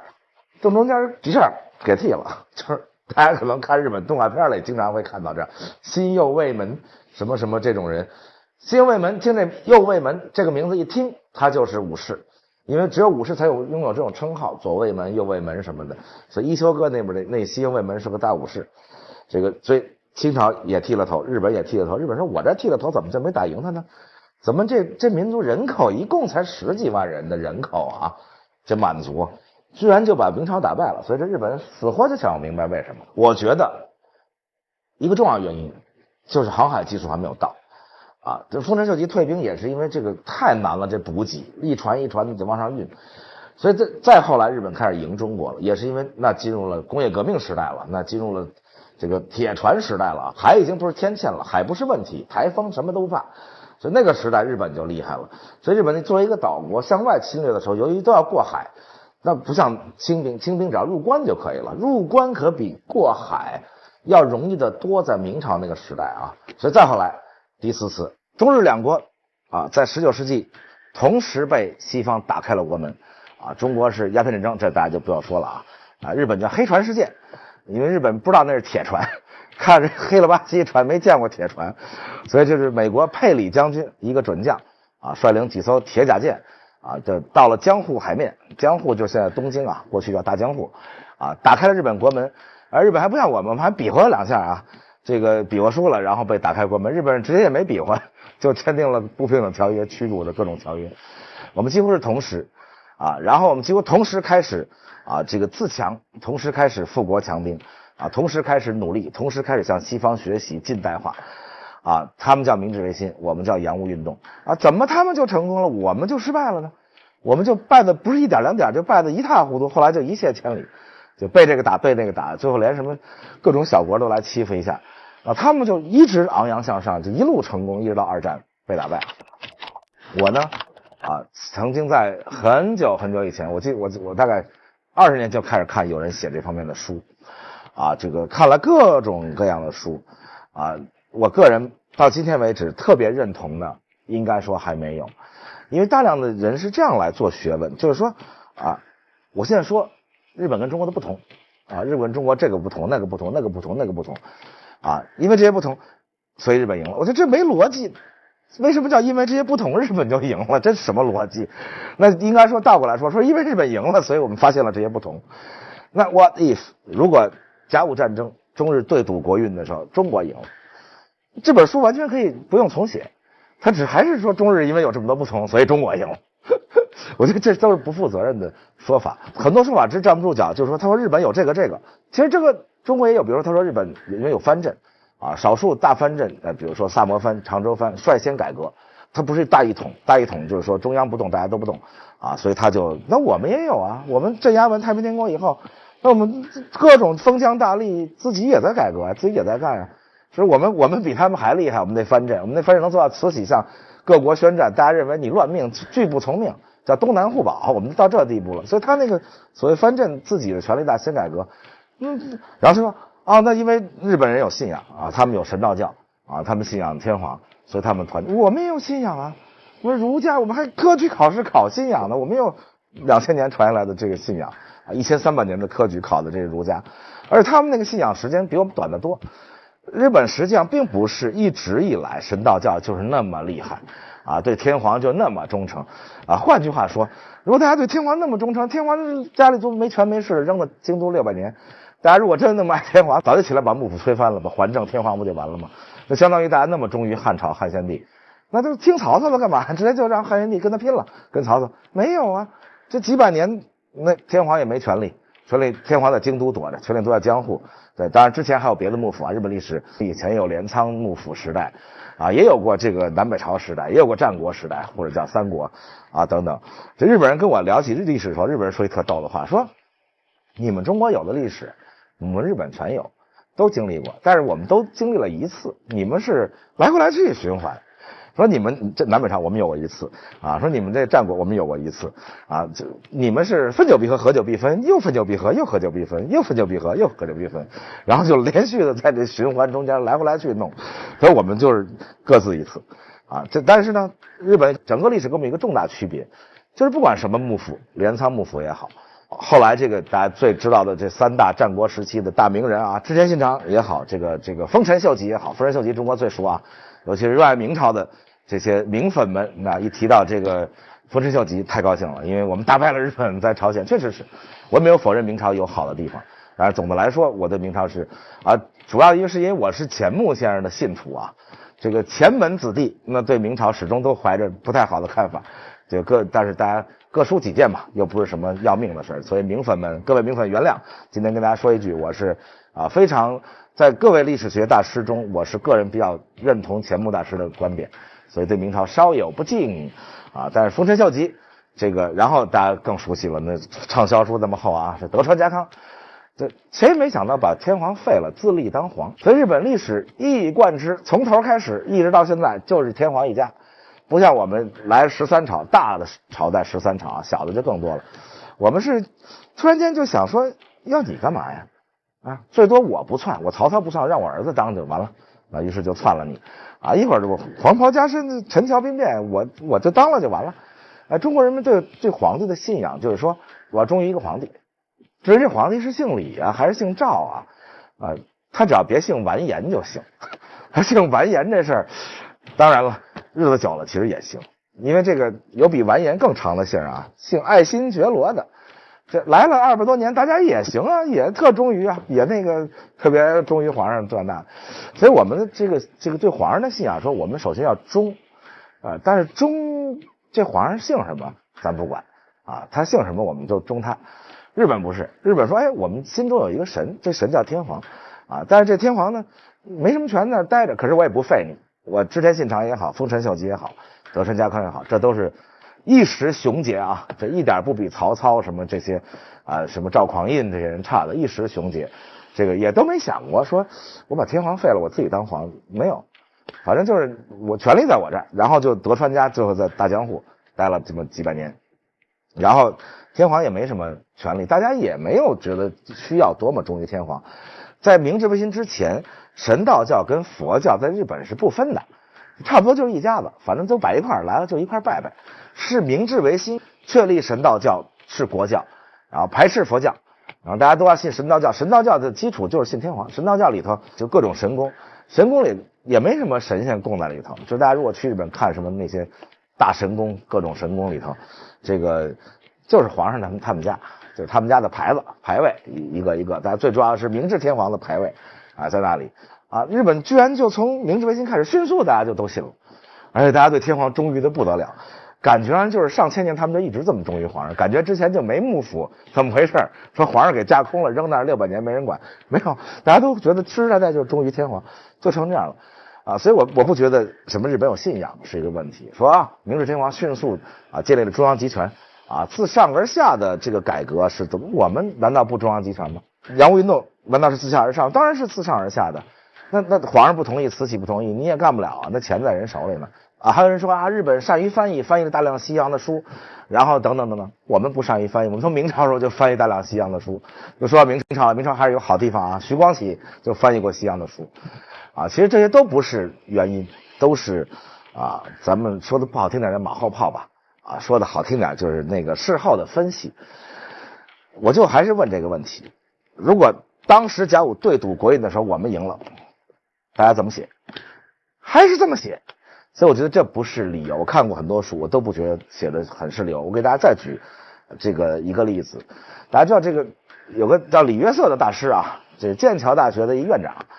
他写了浩瀚的很多很多卷子，叫这个当然是以他为主持也当然有很多人帮他写了这章那章包括黄仁宇老师也帮他写了其中的一章就是浩瀚叫中国科技史中国古代的科技历史被他说是英国人写的中国自己写历史只写王侯将相史，从来不写什么文艺史科技史最后文艺史都是我们民国大师们修的，科技史，由于民国大师们也不太懂科学，所以民国大师们修了小说史鲁迅，啊，诗词史王国维，这个建筑史梁思成、林徽因，啊，俗文学史郑振铎，啊，但是没人修这科技史，就是让人西方人给修了。啊，李约瑟修了中国科技史以后，提出了一个国际上著名的叫做李约瑟难题。这李约瑟难题就是说，为什么一直到南宋，中国遥遥领先世界，啊，中国的经济占世界绝大部分，甚至80%-90%都在中国，这 GDP 全球的，然后科技遥遥领先，可是为什么啊？最后的决定人类今天的最重要的那2下子没有中国参与，从文艺复兴到工业革命，啊，所有这些大师你能数出来的，给推动人类前进的，从牛顿到爱因斯坦，啊，等等等等，为什么没有中国人的事儿了？怎么突然间就没了？这中国提出这个问题就叫做李约瑟难题。我也看了很多，至少有7种观点去解释这李约瑟难题等等等等。啊，这个我就不一一给大家讲了，这讲3天4夜讲不完。我也还是就像我对于大家说为什么明治维新这个成功了，我们的洋务运动或者我们的近代化努力失败了，这个一样，也是这个马后炮，说了半天这个理由那个理由，我觉得都不太成立。因为当时说的中国的问题，西欧也有啊，西欧也有这些问题啊，西欧也有封建的问题啊，西欧也有愚昧的问题，西欧不愚昧就没十字军东征了。啊，中国的这个皇权统治上千年啊，大家都那西欧那宗教统治黑暗的中世纪一点也不比我们差呀。那就说你怎么分析这2个事儿可以放在一起说？包括我最近看的一本书啊，但是这本呢我觉得写的还不错，但是它好像没有中译本，只有英文的，是斯坦福大学 History 跟 Classic 2个系的系主任 Ian Morris， 他写了一本书叫 Why West Rules， 就是为什么西方统领世界。啊，其中也分析了大量的，他们还争论里面分成 long term 学派、short term 学派，各种各样的分析，拿出大量的数据。这个西方啊，分析任何事儿啊，包括深受西方学派影响的我们的学者，分析任何事儿老要拿数据，老要拿出各种各样的数据来算，说因为这个，如果数据就能算出来人类的兴衰、国运的兴亡啊、民族的起落，那太好了。那这世界上就太容易了，大家算未来就全算出来，都别干了啊！数据不是那么能算出来的。如果算数据，那蒙古数据最差，当年横扫世界，蒙古横扫世界过程中才有的文字，那人家就是横扫了世界，那整个民族处在上升期，士气高昂，国运上升，那就能打败你们这些你比我强100倍的，我打败了你啊！所以很难说用数据怎么来计算。我还认真的看了，因为我是有自己的个人的小企图，就我想读他的博士，历史学博士啊，所以我认真的看了他的著作。但是我是一个中国人，我是一个东方人，我自己想用我自己的观点来解释一下。我自己观点其实特别简单，就是我们中国古老哲学里最重要的一条叫盛极而衰。就是中国古老哲学就是凡事都是有循环的，凡事都是在运动的，凡事盛极而衰啊，越盈则亏，这就是国事。那就永远你在看这世界上一辈子，从来没有一个国家就一直兴，都是你兴然后衰，他兴然后衰等等。我觉得这就可以解释嘛。当然要把它落实到，比如说光说国运，大家说你这迷信什么的。但是我觉得这个人类历史上很多东西就是迷信的。就我记得我跟大家讲过有关大师的问题。那大师为什么成堆来成堆走啊？来大师时候一大波人全是大师，春秋战国时期诸子百家啊，那时候连鲁班都成大师了，木匠都成大师了。大师的年代，同时代的希腊，亚里士多德跟孔子是同时代的，大师辈出，到今天还是西方的最重要的指路明灯啊。同时代正中间还有一个释迦牟尼也出来了，也都同时代的。过去了，欧洲也进入中世纪，中国也进入没大师时代，印度就更别提了，没有了。那来的时候又来一大波，一战以后，那全世界出现一大波大师，那中国民国大师一大批，那世界其他国家在巴黎就聚集着。大家如果去看这个无敌论的午夜巴黎，那个时代聚集了多少大师在巴黎，也是一波来啊。80年代，目前我们经历过最后一个大师年代，也是啊。政治上也都是大师，那边里根，这边邓小平，那么撒切尔夫人，那岛上还有蒋经国，后边还有一李光耀，全是有主义的大师。80年代的电影导演们，大家回想80年代的电影，那是多么的伟大。你回看看80、90年代的奥斯卡奖，那都是3、4部伟大电影争一个奥斯卡奖。再看今天奥斯卡奖，80年代的文学全世界的文学，80年代的绘画，那音乐，80年代的 Michael Jackson， 80年代的崔健，80年代的罗大佑。过去了没有，这世界上就没有出现过一世独立的大师，就我一个，哥们儿特孤单。如果非要说王阳明算一个的话，那咱们再说啊，那个时代其实在西方也还有，那也是另一个还算是大师的时代。但几乎你没有看到过一世独立的大师。那你说这个拿科学怎么分析？用什么样的科学分析法、归纳法，说咱们预测一下下一个大师年代是在什么时候来？但是你没法分析，你只能说整个世界的运势也是盛极而衰再起来，所以一代一代大师，有的时候隔几百年，有时候隔几十年，他们就会来。所以我觉得这国运到了下降的时候，日本就到了国运上升的时候，因为日本倒霉了很多年了，在那儿江户时代很腐朽啊，确实很腐朽，天皇也没事在京都待着每天。那人家突然间开始启动的时候，就像蒙古当年启动的时候一样，那刚启动的时候整个民族朝气蓬勃啊。当然了，你可以举出很多例子来啊，比如说人家朝气蓬勃到什么程度，北洋舰队、北洋水师去日本示威去啊，北洋舰队当时亚洲第一强，无敌的，把亚洲其他国家舰队全加一块跟北洋舰队没法比。到日本去耀武扬威一下，以为能把日本人吓着，就咱这是不太懂日本人这个性格。日本人不是没谁看说哦，跟你拼了，说好你这么厉害，说咱全国上下，就是所谓这个国家上升期的时候，叫全国一心，从天皇皇后开始不做衣服，大家就全日本掀起为了造舰就拼了。上中下层一起努力，天皇开始宫里不做衣服，皇后不穿新衣服，所有大臣派自己的女儿到缫丝厂当女工，就是大家拼了。就是当然还有一个原因去当女工，是因为当时日本缫丝是日本主要的产业，但是日本不愿意用西方机器，日本普通的人民，日本人民就是永远按照传统来，永远按照程序来，就跟机器人一样，他觉得让我改这事儿不行，这不能改。所以为了让鼓励大家用西方机器，表明西方机器没害处，全体大臣派自己女儿到缫丝厂去啊当女工，然后几万妇女下南洋卖淫，那中国人民都很熟悉的一个电影叫《望乡》，老一点都看过，就是下南洋卖淫的日本妇女，就是向国内汇钱，就是为国家做贡献。我曾经去看过这个地方，这个地方就在，如果大家去马来西亚旅游，在东马沙巴的南边有那么一个城，你可以看到大批的日本妓女死在那儿的，妓女们所有墓碑都向着东北方，就向着祖国的方向。但更多日本人爱这个国家，那个时候上升期的时候是极为可怕的。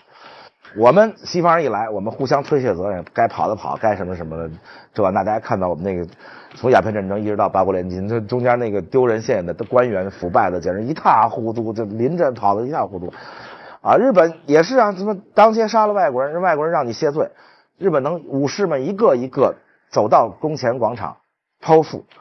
谢罪，就是我们替天皇谢罪，最后把外国人都看傻了，就那一次谢罪给西方人都看傻了。也出现过俄国皇太子在日本被刺，当然没刺死啊，就是大家去替先皇向俄国谢罪，连妇女、孕妇都跑到宫前广场伺候，就是替天皇谢罪。就是那个时候国家在上升期，就是一个国家当它上升期时候，这个民族的士气是势不可挡，不是拿这个数字能计算出来的。数字如果计算，那中国当时 GDP 日本10倍都不止啊，日本才几百万两税入，我们7000万两，我们那时候还是全世界 GDP 第一的大国。鸦片战争的时候，我们比英国还多1倍呢，我们大概占全世界20%几，英国占全世界10几。那时候英国已经日不落帝国开始了啊。我们以那么强大的，我们海军超过日本舰队，那是不用说的。我们陆军不但洋枪洋炮，还经过镇压太平天国等等这些战争吧，培养出大批将领了。按说身经百战。日本虽然也打了几小仗，但是远没有我们那么大规模啊。日本是这个明治维新之前，就为了让天皇还政，天皇打过那么几小仗啊，什么常州打过2仗，什么大家一起团结起来打幕府打过1仗啊，西南战争啊，打西乡隆盛再打过1仗。我记得我讲淞沪战役也讲过，就抗日战争开始的时候打的最大的仗淞沪战役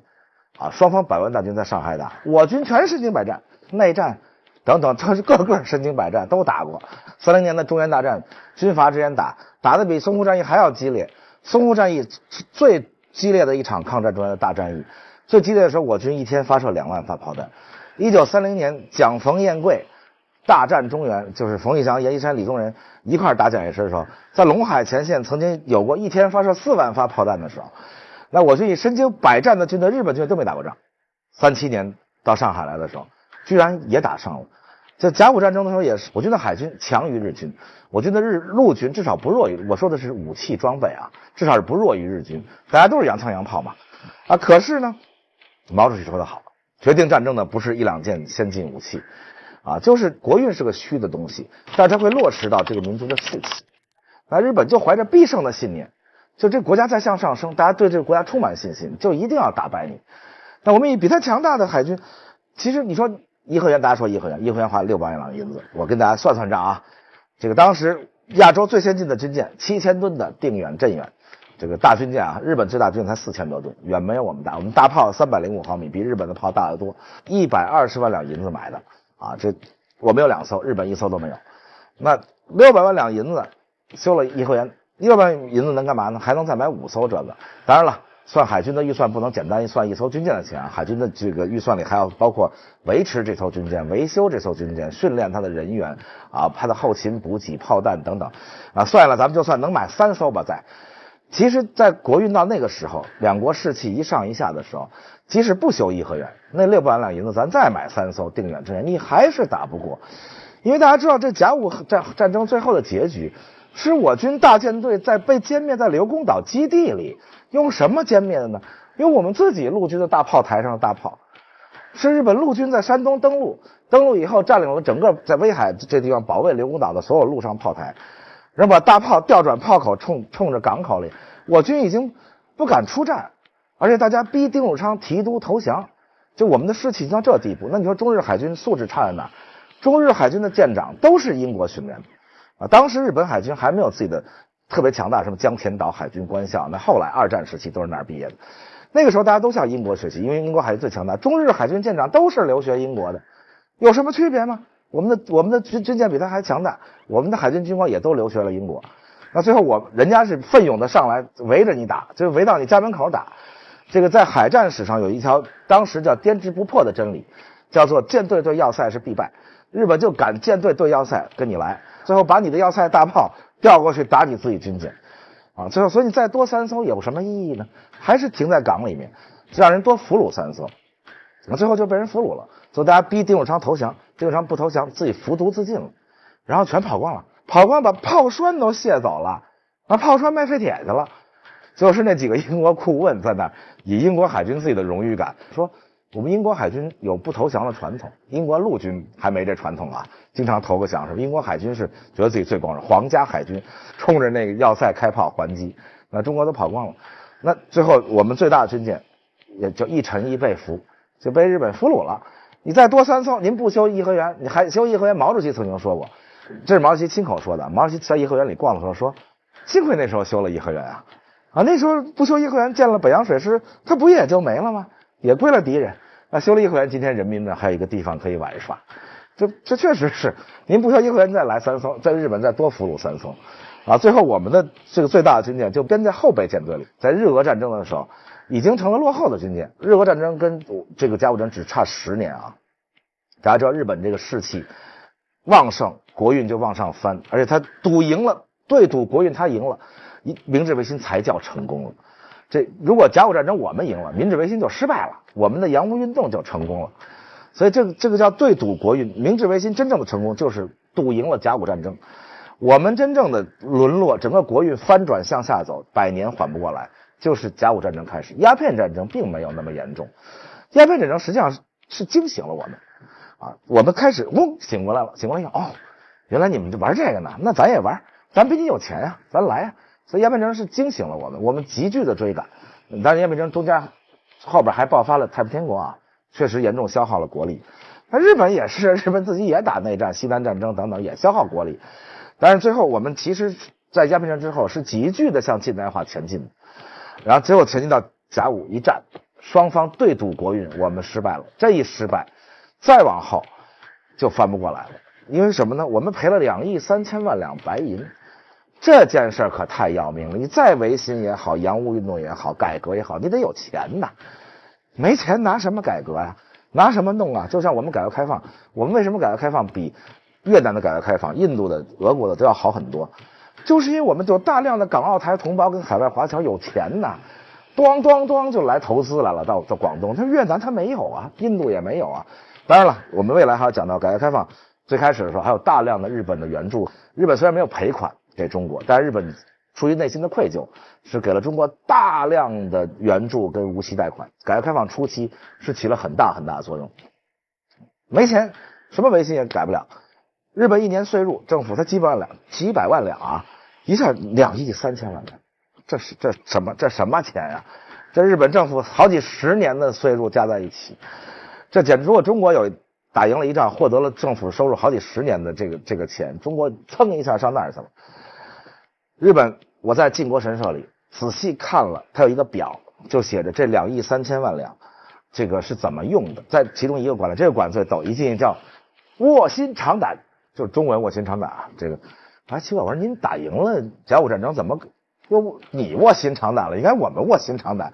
我再仔细一看，为什么卧薪尝胆呢？就可见日本这个民族上升的时候，一点屈辱都不能有。它是马关条约的时候，我们是割让了辽东半岛和台湾。然后我们又舍不得，因为辽东半岛是东北，这完全就是清朝老家呀，这是满族的老家。然后就俄德法3大国也不愿意看到日本太强大，因为大家都得瓜分一下中国嘛，不能都归于日本。所以俄法德3国强烈的干涉了日本，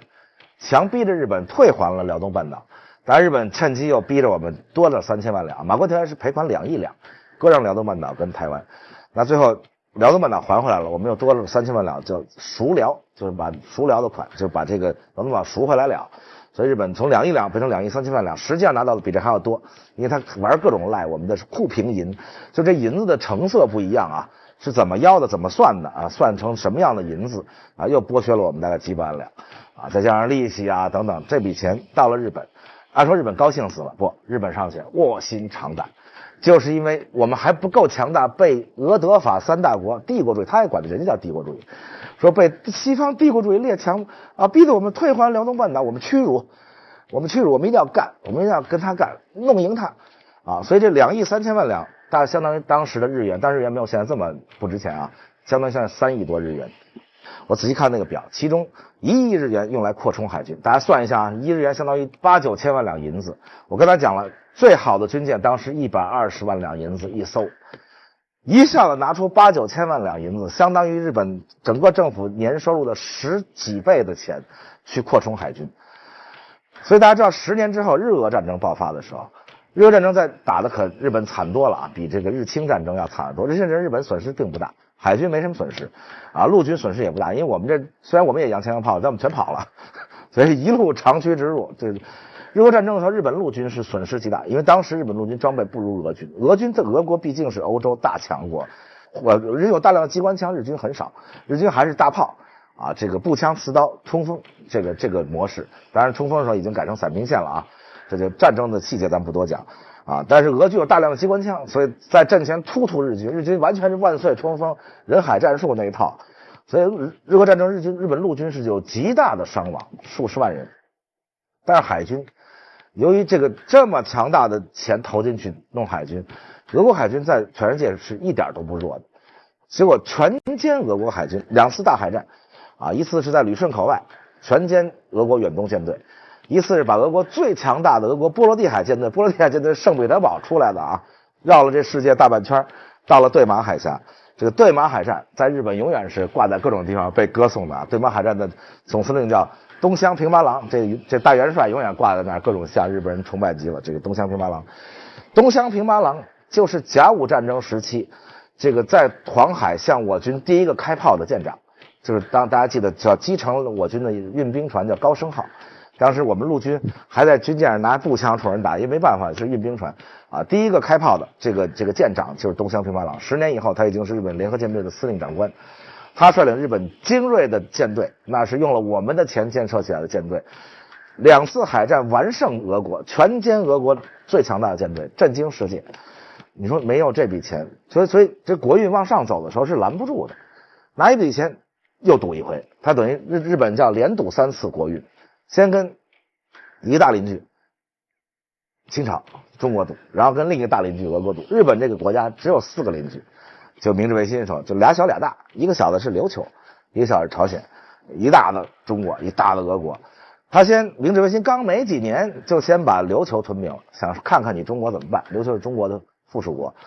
中国没动，然后紧接着就弄朝鲜，就俩小邻居嘛，南边一琉球，北边一朝鲜，弄朝鲜惹中国，然后跟中国对赌国运，赌赢了，中国付出这2亿3千万两，中国就已经开始向下走了。然后整个民心士气各方面都崩溃了，啊，当然了，这之前中国修颐和园只是小事儿，啊，当在日本全国上下一心建设海军的时候，中国这个修颐和园的修颐和园，不帮忙的不帮忙，因为什么呢？大家觉得这北洋水师是你李鸿章个人的私产啊，这李鸿章自己也确实把这北洋水师当成自个儿的，那大家干嘛要帮你啊？所以我们这个国家就永远出现这个问题，当时别人万众一心，这就是国运下来了。当我们国运上升的时候，我们国家也是在万众一心。我们汉唐时代国运在向上走的时候，我们也团结一心，我们也不乱杀忠臣，我们也一直逐匈奴到漠北，不但逐匈奴到漠北，把匈奴都逐到欧洲去了。所以说，匈奴在欧洲打败了日耳曼人，占了日耳曼人地，日耳曼人只好南下把罗马帝国灭了。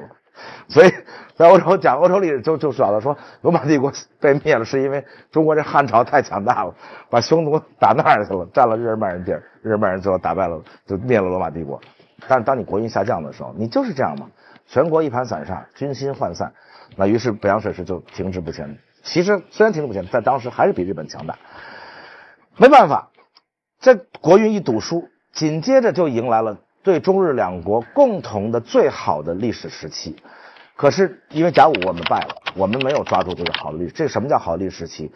就是西方准备打大战了，那所有西方大国全都抱起团来。三国同盟、三国协约，然后大家准备剑拔弩张，准备干，没工夫顾你了。你想，那紧接着就大家英德开始造舰竞赛，然后法俄开始结盟，然后那边各种各样的德奥开始结盟，大家就剑拔弩张。原来英国执行那个所谓的2强政策失败了，所以所有列强全力以赴投入到准备在欧洲开始大战，于是就不管你了，就日本也没空管你了，中国也没空管你了。但是日本抓住了机会。打赢了俄国之后，那日本一跃进入世界强国。你看，俄国可是世界一流大强国啊，跟清朝还不一样啊。其实当时俄国再坚持2月，没准日本就打不下去了。日本打俄国跟打中国不一样，日本打俄国已经打到最后是完全精疲力尽，就是从经济到军队各方面都跟不上，死的人也太多。但是最后在关键时刻，俄国先说不打了。当然，在美国调停下啊，因为俄国基本主要敌人在那边呢。俄国如果倾全国之力来，日本是绝打不了的。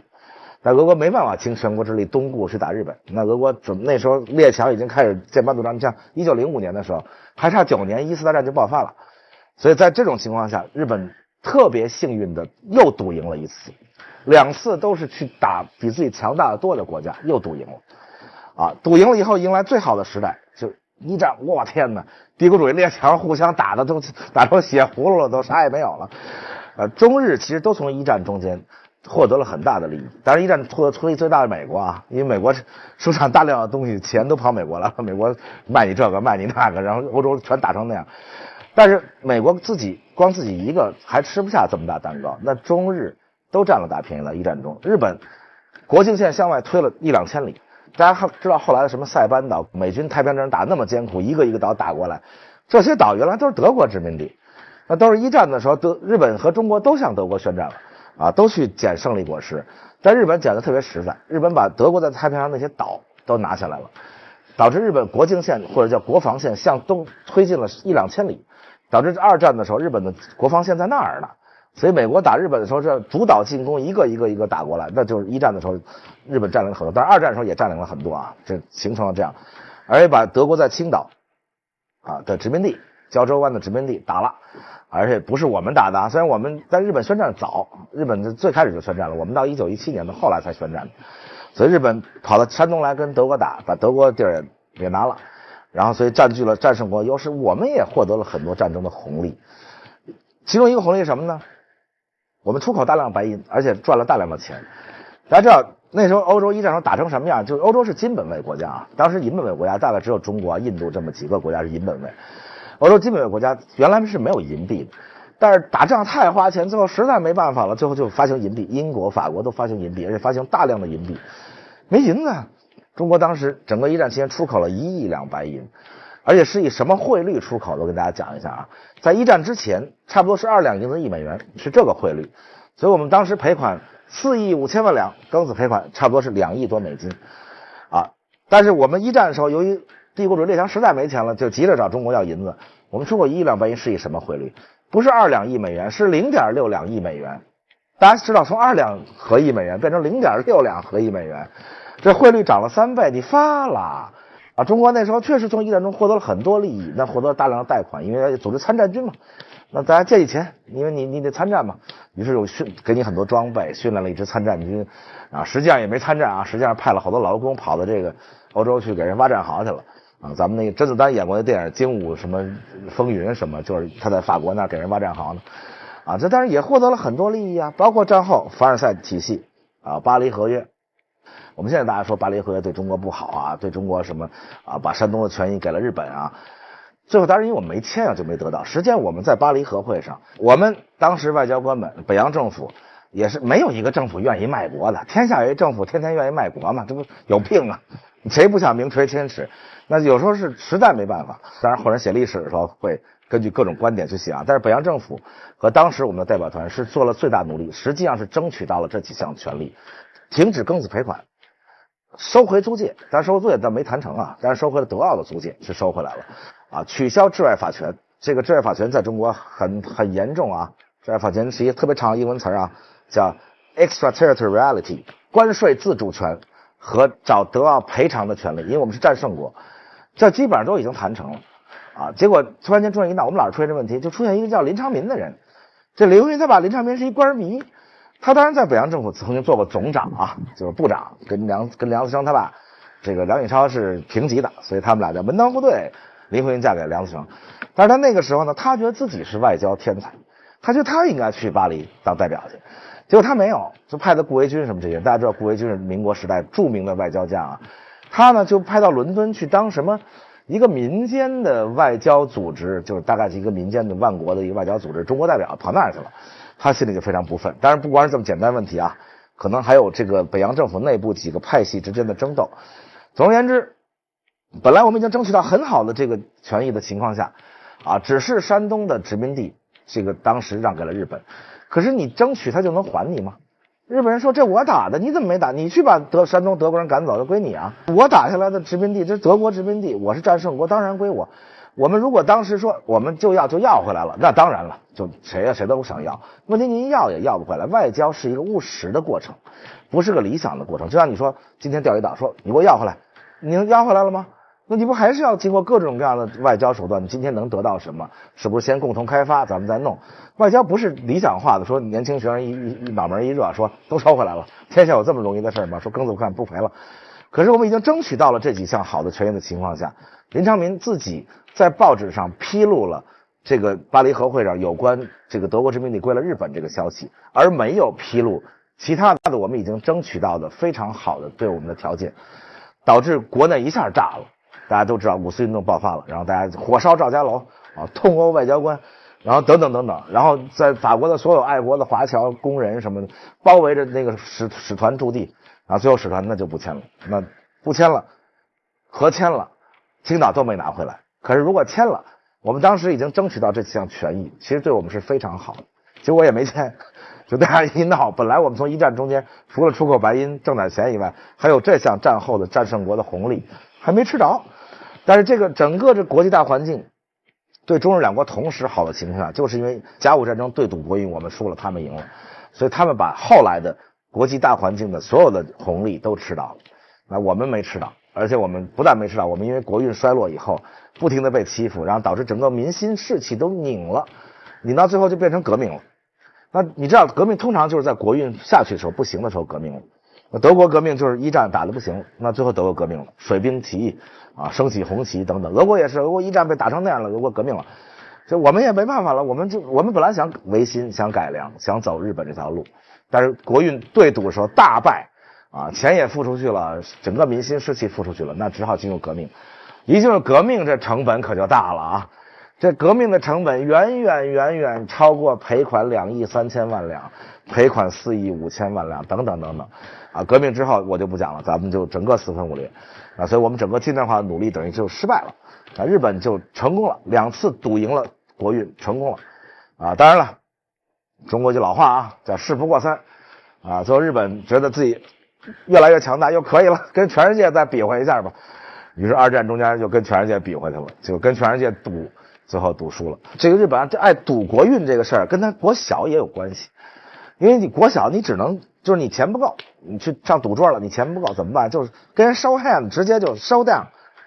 亮牌吧，跟你拼了啊！所以这大国当国运上升的时候更不能赌，小国去赌还有小国赌的道理，大国是更不能去赌的。日本这个赌从他的海军旗你就能看出来。这日本啊，这大家都耳熟能详，因为这种各种漫画书都画东乡平八郎、山本56什么的啊。这对马海战啊，日本这个最光荣的海战，打败了俄国大舰队波罗的海舰队的时候，是他第一次升起了一面 Z 字旗。这 Z 字旗下就是旗语啊，因为那时候没有无线电报啊，大家就靠旗语，旗子升起来，大家能读出来这是什么意思。晚上是用灯的闪，这旗语叫做“皇国兴废，在此一战”啊。于是大家就哇，全军士气高涨，听起来好像确实挺热血沸腾。但是你再仔细想想，你为什么老把这国家的命运皇国兴废就系于一战呢？这一战要败了怎么办呀？这皇国就废了。但日本这性格就是这样，因为他从小小的岛国开始，他就要跟你赌，他就要皇国兴废，在此一战。这面 Z 字旗在后来的时候，二战的时候也好几次在几次重大海战中升起，皇国兴废，在此一战。但是后来升起就再也没有对马海战升起的时候，那是皇国兴啊，再升起的时候皇国废。但是日本战后为什么能迅速恢复起来？当然很多外部的原因，我们到时候再讲啊，美国啊支持啊各方面啊，大家不要赔款等等，这到时候再讲。最重要的就是70、80年的明治维新的成功，给日本奠定了最重要的国家的基础。这国家基础不是一仗打败了就彻底翻过去的。我还是要回到靖国神社那个表，我们赔2亿3000万两，相当于3亿日元，1亿日元投入到海军建设啊，几千万投入到陆军建设，其中还有大量的钱投入到教育中间。明治维新时代，日本已经达到了45%的识字率啊，这在全世界都很吓人，45%识字率，西方当然都达不到可能。啊，日本是非常重视教育，到我上期讲过，到今天日本95%的高中毕业率，45%的本科率，这都是世界第一。它的整个国民教育啊，它的议会体制啊，它的整个的创新啊，自由的市场经济等等等等啊，这些都是明治维新留下的最重要的遗产。所以日本到今天有今天的样子。今天你问日本人，日本人还是有什么维新会啊等等，日本人坚持认为今天的这些是明治维新留下来的。所以大家去日本什么神道教的那些神宫看，首先供明治天皇。所以这个国运上升跟下降导致我们一直摸石头了，人家就一直一条大路往前走，哪怕中间摔一大跟头爬起来继续走啊，只是中间摔了一大跟头，二战的时候那继续走到今天啊。今天当然了，我们今天可以看到啊，这国运是又开始变了，今天能感觉到日本确实是在下降，这个中国在呼上升，也是我们已经倒霉了那么多年了，也该轮到我们了啊。但是轮到你国运上升的时候有前车之鉴，国运上升的时候不要去赌，国运上升的时候要好好的和平的跟大家相处。凡是那国运上升的时候去赌国运的，你偶尔能赌赢1-2次，但是最终你是要毁灭的啊。所以这个我自己把明治维新跟洋务运动开始的两国的这个竞争啊，最后一胜一败，我自己觉得重要的原因就是国运上升导致的全民的士气高涨，和国运下降导致的我们的四分五裂，我们的贪污腐败，我们的等等等等吧啊，这是我自己的认为。那大家当然来商榷啊。甲午之后，最后大家就都耳熟能详啊，我就不多讲了，大家每天看电视剧都在抗日，那就最后一次大家猛比划一通。这个实际上当然最后日本投降了，但是最后一次到底是你说只以中日战争的结局看，那我觉得啊也可以算我们赢吧。但是呢，因为日本最后挑衅了全世界，所以日本输了。但是中日战争这个中间的细节我有机会跟大家多讲讲，我觉得也还是很能看出两个民族最重要的细节就是日本在发动对中国战争之前已经好几十年没打仗了，日俄战争之后，那因为一战打德国都很小啊，那规模小极了，然后去什么西伯利亚当干涉军，那都基本没怎么打仗，跟苏联红军打了一小仗，庙街打一小仗，基本几十年没打仗啊。我军身经百战的我军100万大军都身经百战，而且我军里大量的将领就是日本培养出来的。蒋介石是吹牛是日本士官学校啊，蒋介石实际上没有上过日本士官学校，他上的是振武学堂。振武学堂是专门为了要考日本士官学校的中国留学生学日语用的。蒋介石就上了一振武学堂，反正他回来吹牛说我是日本士官学校，还说自己是某一届的，而且还捐了5万大洋给那一届日本士官学校在中国的同学会。那同学会说，那我收你5万大洋把你名字写上。那但是去查日本士官学校学籍是没有的，在中国同学会的名录上有他。因为蒋介石捐点钱冒充了个学历，但是这也不是什么大问题啊。孙中山也不是博士，就大家都有问题，这学历问题。但是有大量的将领，何应钦也好，阎锡山也好，包括张群，他的挚友张群就到处给人证明说蒋介石是日本士官学校的，是我同学等等等等。大批将领之多到什么地步呢？当时在中国的旧军队里，因为黄埔军校还很年轻嘛，黄埔军校学生那时候还都当连长、营长，最多当个团长的那个时代啊，中国的旧军队里分成两派，一派军官叫士官派，一派叫保定派。保定派就是保定军校，保定军校就是当时中国的最高的陆军学府，保定军校毕业的是白崇禧啊，什么这些都是保定军校。然后日本士官学校留学回来的是一大派，就是我军不但身经百战，而且也是将领们也是日本培养出来的，最后打成那样，就真的是难以理解。总而言之，这个甲午一战，日本坐上了火箭，直接就冲天了，就是几乎世界历史上还没有看到一个国家能发展这么快，从一个贫穷落后一穷二白，比中国还要落后，然后突然间就火箭般上升，然后脱亚入欧，跻身世界一流强国。说实在话，每一个民族的兴也是这原因啊，落也是这原因，当然亡经常也是这原因，都是同一个民族的民族性格都是双面刀，就是你有优点的地方，它同时这个东西有可能导致你出现重大问题。那日本也是，日本这个勇，当然让他赌赢了2次国运啊，战胜了中国。战胜了俄国，但是这个勇最后是会撞南墙的。日本勇成什么样啊？给大家举一点小例子，就是上次说到这个明朝的时候，这个抗日援朝战争中啊，向中国报信的萨摩藩藩主的医生，这个中国人，后来他写的报国书里面就专门写到了说，日本人以病终为耻，以战死为荣。就说我病死，我觉得是一种羞耻，我怎么能病死呢？以战死为荣，就这么勇的一个民族。然后这梁启超因为这个戊戌变法失败，逃到日本去了啊，待了很多年。梁思成就是在日本生的，在日本长到相当大才回的国。梁启超写到日本的时候说，日本震惊他的一件事，说日本军队出征的时候，那旗子上写着3个大字“祈战死”，就是祈求战死。这对中国人来说简直是不可思议，就中国人说祈求战胜，大家活着回来。日本人出去打仗，这不是为了打胜，是为了打死，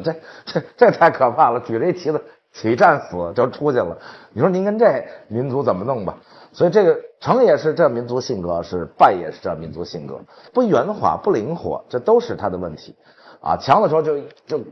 跟你来，就拼命的那种毫不妥协的跟你来。其实你说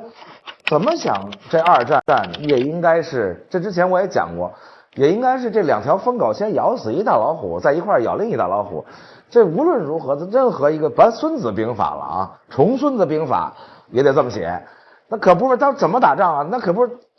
远交近攻，对吧？合纵连横，这是最基本的。中国2000年前的最基本的，这怎么能说一苏联都快死了，这边马上出兵西伯利亚，再捅一刀，直接就苏联先倒下。苏联一倒下，德国、日本一块回过头。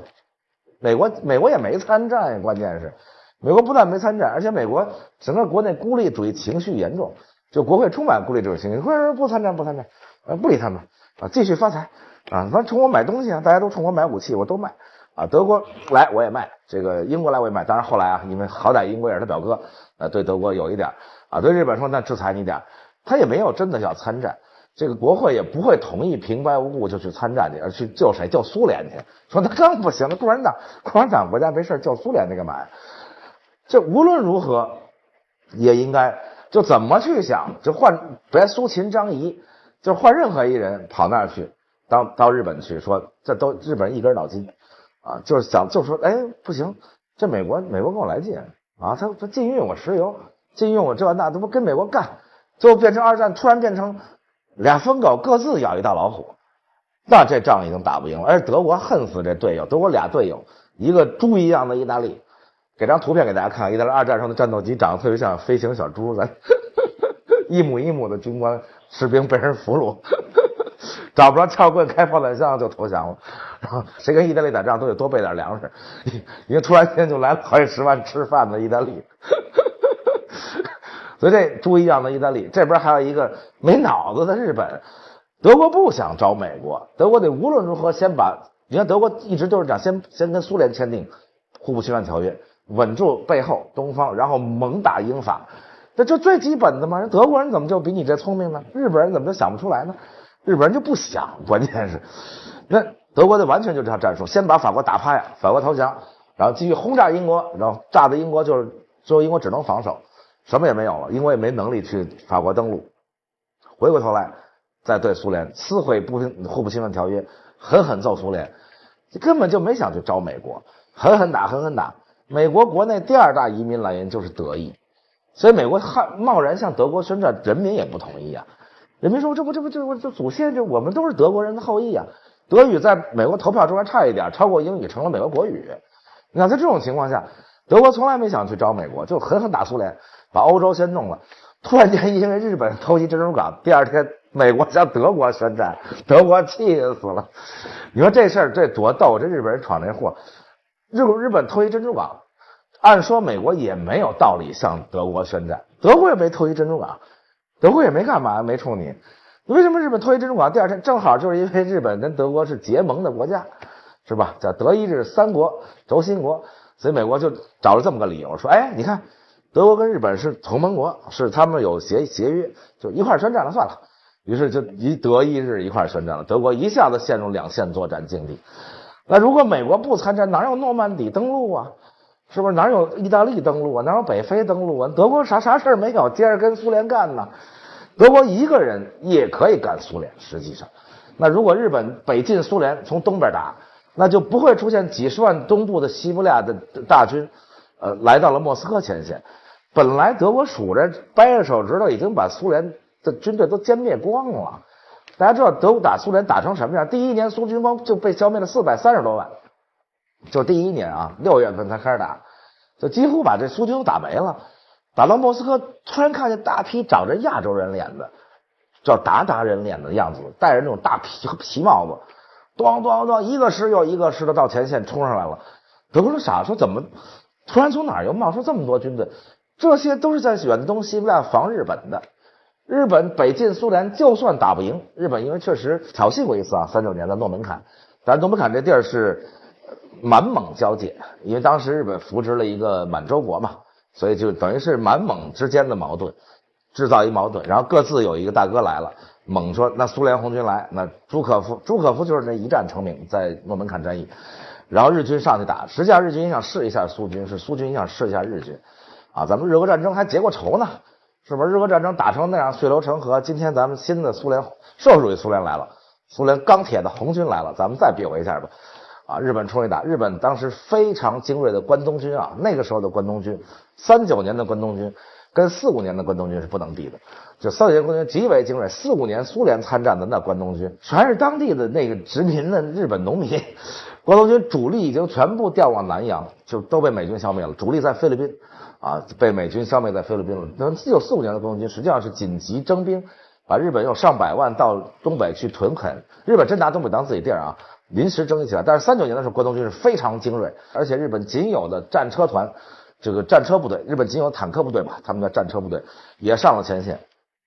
确实是被苏军打得屁滚尿流。但是你哪怕能牵扯上几十万苏军嘛，几十个师也可以呀，是吧？你们就是上了1、2个师团，叫人苏联打了一通，那苏军那可是朱可夫当时在干嘛呢？朱可夫在莫斯科呢，在列宁格勒呢，主要那救火呢。你这时候再打西伯利亚就没朱可夫了。朱可夫带那些主力部队，坦克在苏德前线，每一辆坦克都需要到前线去，大炮在苏德前线，你还怕什么？打呀！结果又是日本这个内部啊，永远是就是那传统特别要命。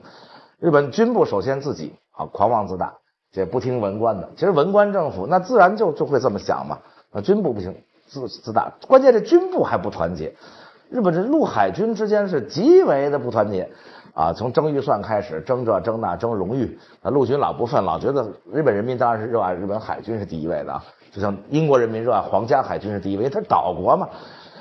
再加上这个地域之争，我之前也讲过，海军的军官主要是萨摩藩的人啊，陆军的将领主要是长州藩的人。这两个藩虽然在这个明治维新时期团结的啊，那时候叫萨长土肥啊，4个藩就一起支持明治天皇，明治维新就是从他们开始的。但是这两个藩因为各自把着陆海军，他们之间是非常的不对付。那最后如果北进，就等于陆军占上风了。如果大家说北进打苏联，那就全日本资源、全日本的荣誉都给了陆军。你打苏联海军没用，苏联没海军，苏联在这就特别弱小的太平洋舰队在这里。那江上一点小江防部队而已。那南进打美国，那就是海军来进了。海军说：“我这造了这么多世界上最大的军舰，这么多航空母舰，这么多江田岛官校毕业的这么牛的海军的军官们，我们的世界上最好的海军飞员，当时都在日本的航空母舰上，那是素质最高的。说我当然要我们海军来打头了。你们陆军那破坦克几吨重，跟苏联坦克都不用开炮。”直接从上压过去都可以，压扁了就。因为日本主要钱用来发展了海军，所以日本海军世界第一流，那跟英美完全并驾齐驱。航空母舰可能比英美还要稍微更好一点，就是战斗力更强一点啊，战列舰也不输英美啊。但是陆军，那日本陆军跟德国陆军、苏联红军确实是差了一点。但是如果当时日本北进拖住40个师的苏联红军，莫斯科就被打下来了。就不说这个了，历史没有如果。这个结果德国气死了，突然间跑去偷一珍珠港，然后第二天德国宣战了。宣战以后，美国的政策叫先欧后亚，所以大量的军队去了英国，登陆了诺曼底，打败了德国。你说德国说怎么能那么倒霉？我一共就是俩队友，一猪一笨蛋，就俩啊。所以日本在二战的时候，我觉得也是因为它的民族性，它不灵活啊，它跟德国还是完全不一样的民族啊，包括战后的态度也很不一样，包括战争中的暴行跟德国也很不一样。这个德国这个民族是有非常强大的反省跟哲学传统，大家看到那么多哲学家都是德国人，这个康德也好，黑格尔也好，然后马克思也好，等等，德国是一个非常能思辨的民族。所以德国即使在希特勒上台的时候，这个整个民族尤其是精英阶层还能保持清醒头脑，不像日本天皇万岁，天皇说干嘛就干嘛。日本天皇说冲，好，想都不带想的。日本从那时候就是扇子一挥，就是当时那个两朝平壤录里记录日军的时候，非常惊于日军那个纪律性是极其的好。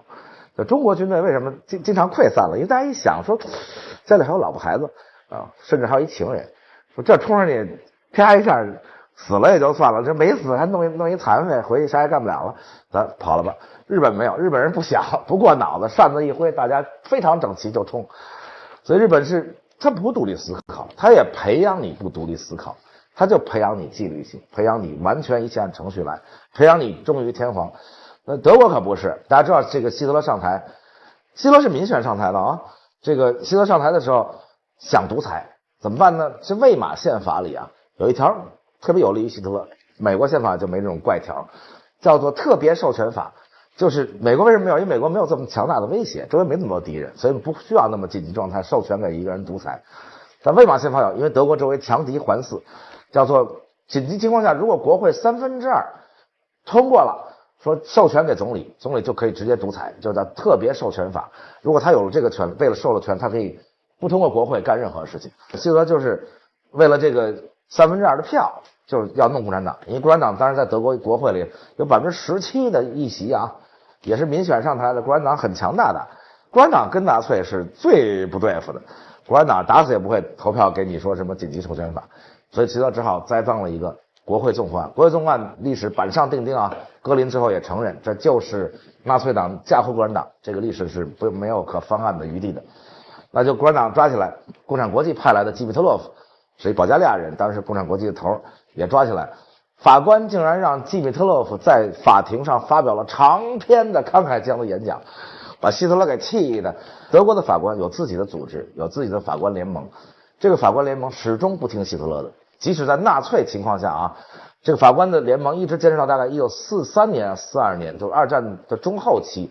才在希特勒强势下，他们这个组织的头才换成了希特勒亲信。所以德国你看跟日本不一样，那希特勒你说我不听，我还让共产党主席在那儿发表演讲，慷慨激昂。德国国防军也是，德国国防军不但是不听希特勒的，而且还在关键时刻还能刺杀希特勒。大家想想看，日本可干不出这个事儿来，日本只会刺杀那个不想打仗的，说你不想打仗必须刺杀你。这军队日本时不常政变一下，什么226之类的，就是刺杀那不想打仗的文官，尤其是外交官。你外交官通常都是想和平嘛，因为外交官关键他了解外国，这军队他不了解外国。那日本军队厉害到7.7卢沟桥事变，那日本政府都傻了，那是军队自己干的。于是日本首相派特使到中国大使馆去谈，说赶快和解，赶快和解。我首相觉得我们政府根本没有想跟中国打，也没准备好。居然是首相的特使去中国大使馆的路上，在东京被军部的宪兵给抓走了。军部宪兵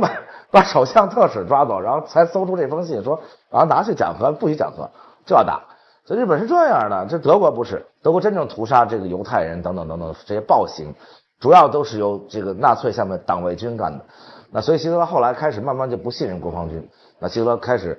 这个开除了总司令，自己兼任总司令，然后总参谋长也经常换，然后老将什么隆德、施泰特，因为德国陆军是有传统的尤其这些姓冯的普鲁士军事贵族，他们怎么看得起一个在奥地利战壕里头这差点给震聋了打瞎了的一个下士希特勒呢？希特勒是一说着那种口音的德语的一下士，那德国那些冯曼施坦因、冯隆德、施泰特，这些全是军事贵族家庭出身的国防军这些大将们，根本看不上他，更别说听你的。当然听也得听因为是德国人也守纪律也忠于政府，但是关键你要把德国引向哪里的时候，德国军队是独立思考的，而独立思考才有了1944年7月20号著名的720事件，就刺杀希特勒，就是因为你要把德国带向深渊，我们作为德国的高级军官们，我们不能干到最后的时候，希特勒下令，希特勒就疯了丧心病狂。希特勒这人整个就是精神有点问题，因为他不正常，他不喜欢女人，也不喜欢男人，就喜欢一狗。希特勒每天的生活就是遛一条狗，然后就没什么别的生活，也不爱吃。然后他住在这狼穴里，这狼穴就是那指挥苏德战争的大本营后来也随着二战以后割让给波兰的那块土地，所以现在狼穴变成一波兰的地儿了。大家如果想参观希特勒的那个大本营，就在波兰去参观。二战结束后，丧心病狂的希特勒下令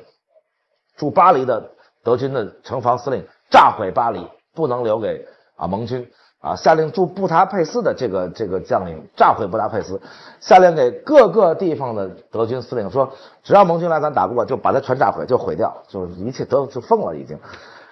如果是日本军人，那是毫不犹豫会执行，那日本人就是执行命令，就是纪律，没别的，就是你告诉我，我不管正义不正义，就是听命令，一定会炸毁所以才发生了什么南京大屠杀呀，什么等等等等这些事情。那德国没有一个高级将领领受了希特勒命令，就是没有一个从命的，所以欧洲被完整的保存了下来，就没有一个城市的德军司令官，所以他知道盟军来了，我肯定也得战犯，我也是坐牢巴黎还挺感人，巴黎伪市长去找德国的城防司令说，反正我是法监是肯定的了，因为等盟军一来，自由法国一来，我这在德国占领下当市长伪市长，但是我虽然是伪市长，我也会受惩罚，但是我是法国人，我热爱巴黎，我恳请你不要执行希特勒命令，不要炸毁巴黎，巴黎是属于全人类的。那德国那司令说，你不用这，我压根儿也没打算炸巴黎，我干嘛要把巴黎炸了呀？是吧？战争嘛，战争只是大家军人的事嘛，大家互相打嘛，打不过，干嘛把巴黎炸？我不会炸巴黎的所以巴黎布达佩斯所有这些地方都被保存下来。德国是一个非常自省、非常能独立思考的民族，所以德国战后的反省确实也比日本要强得多得多。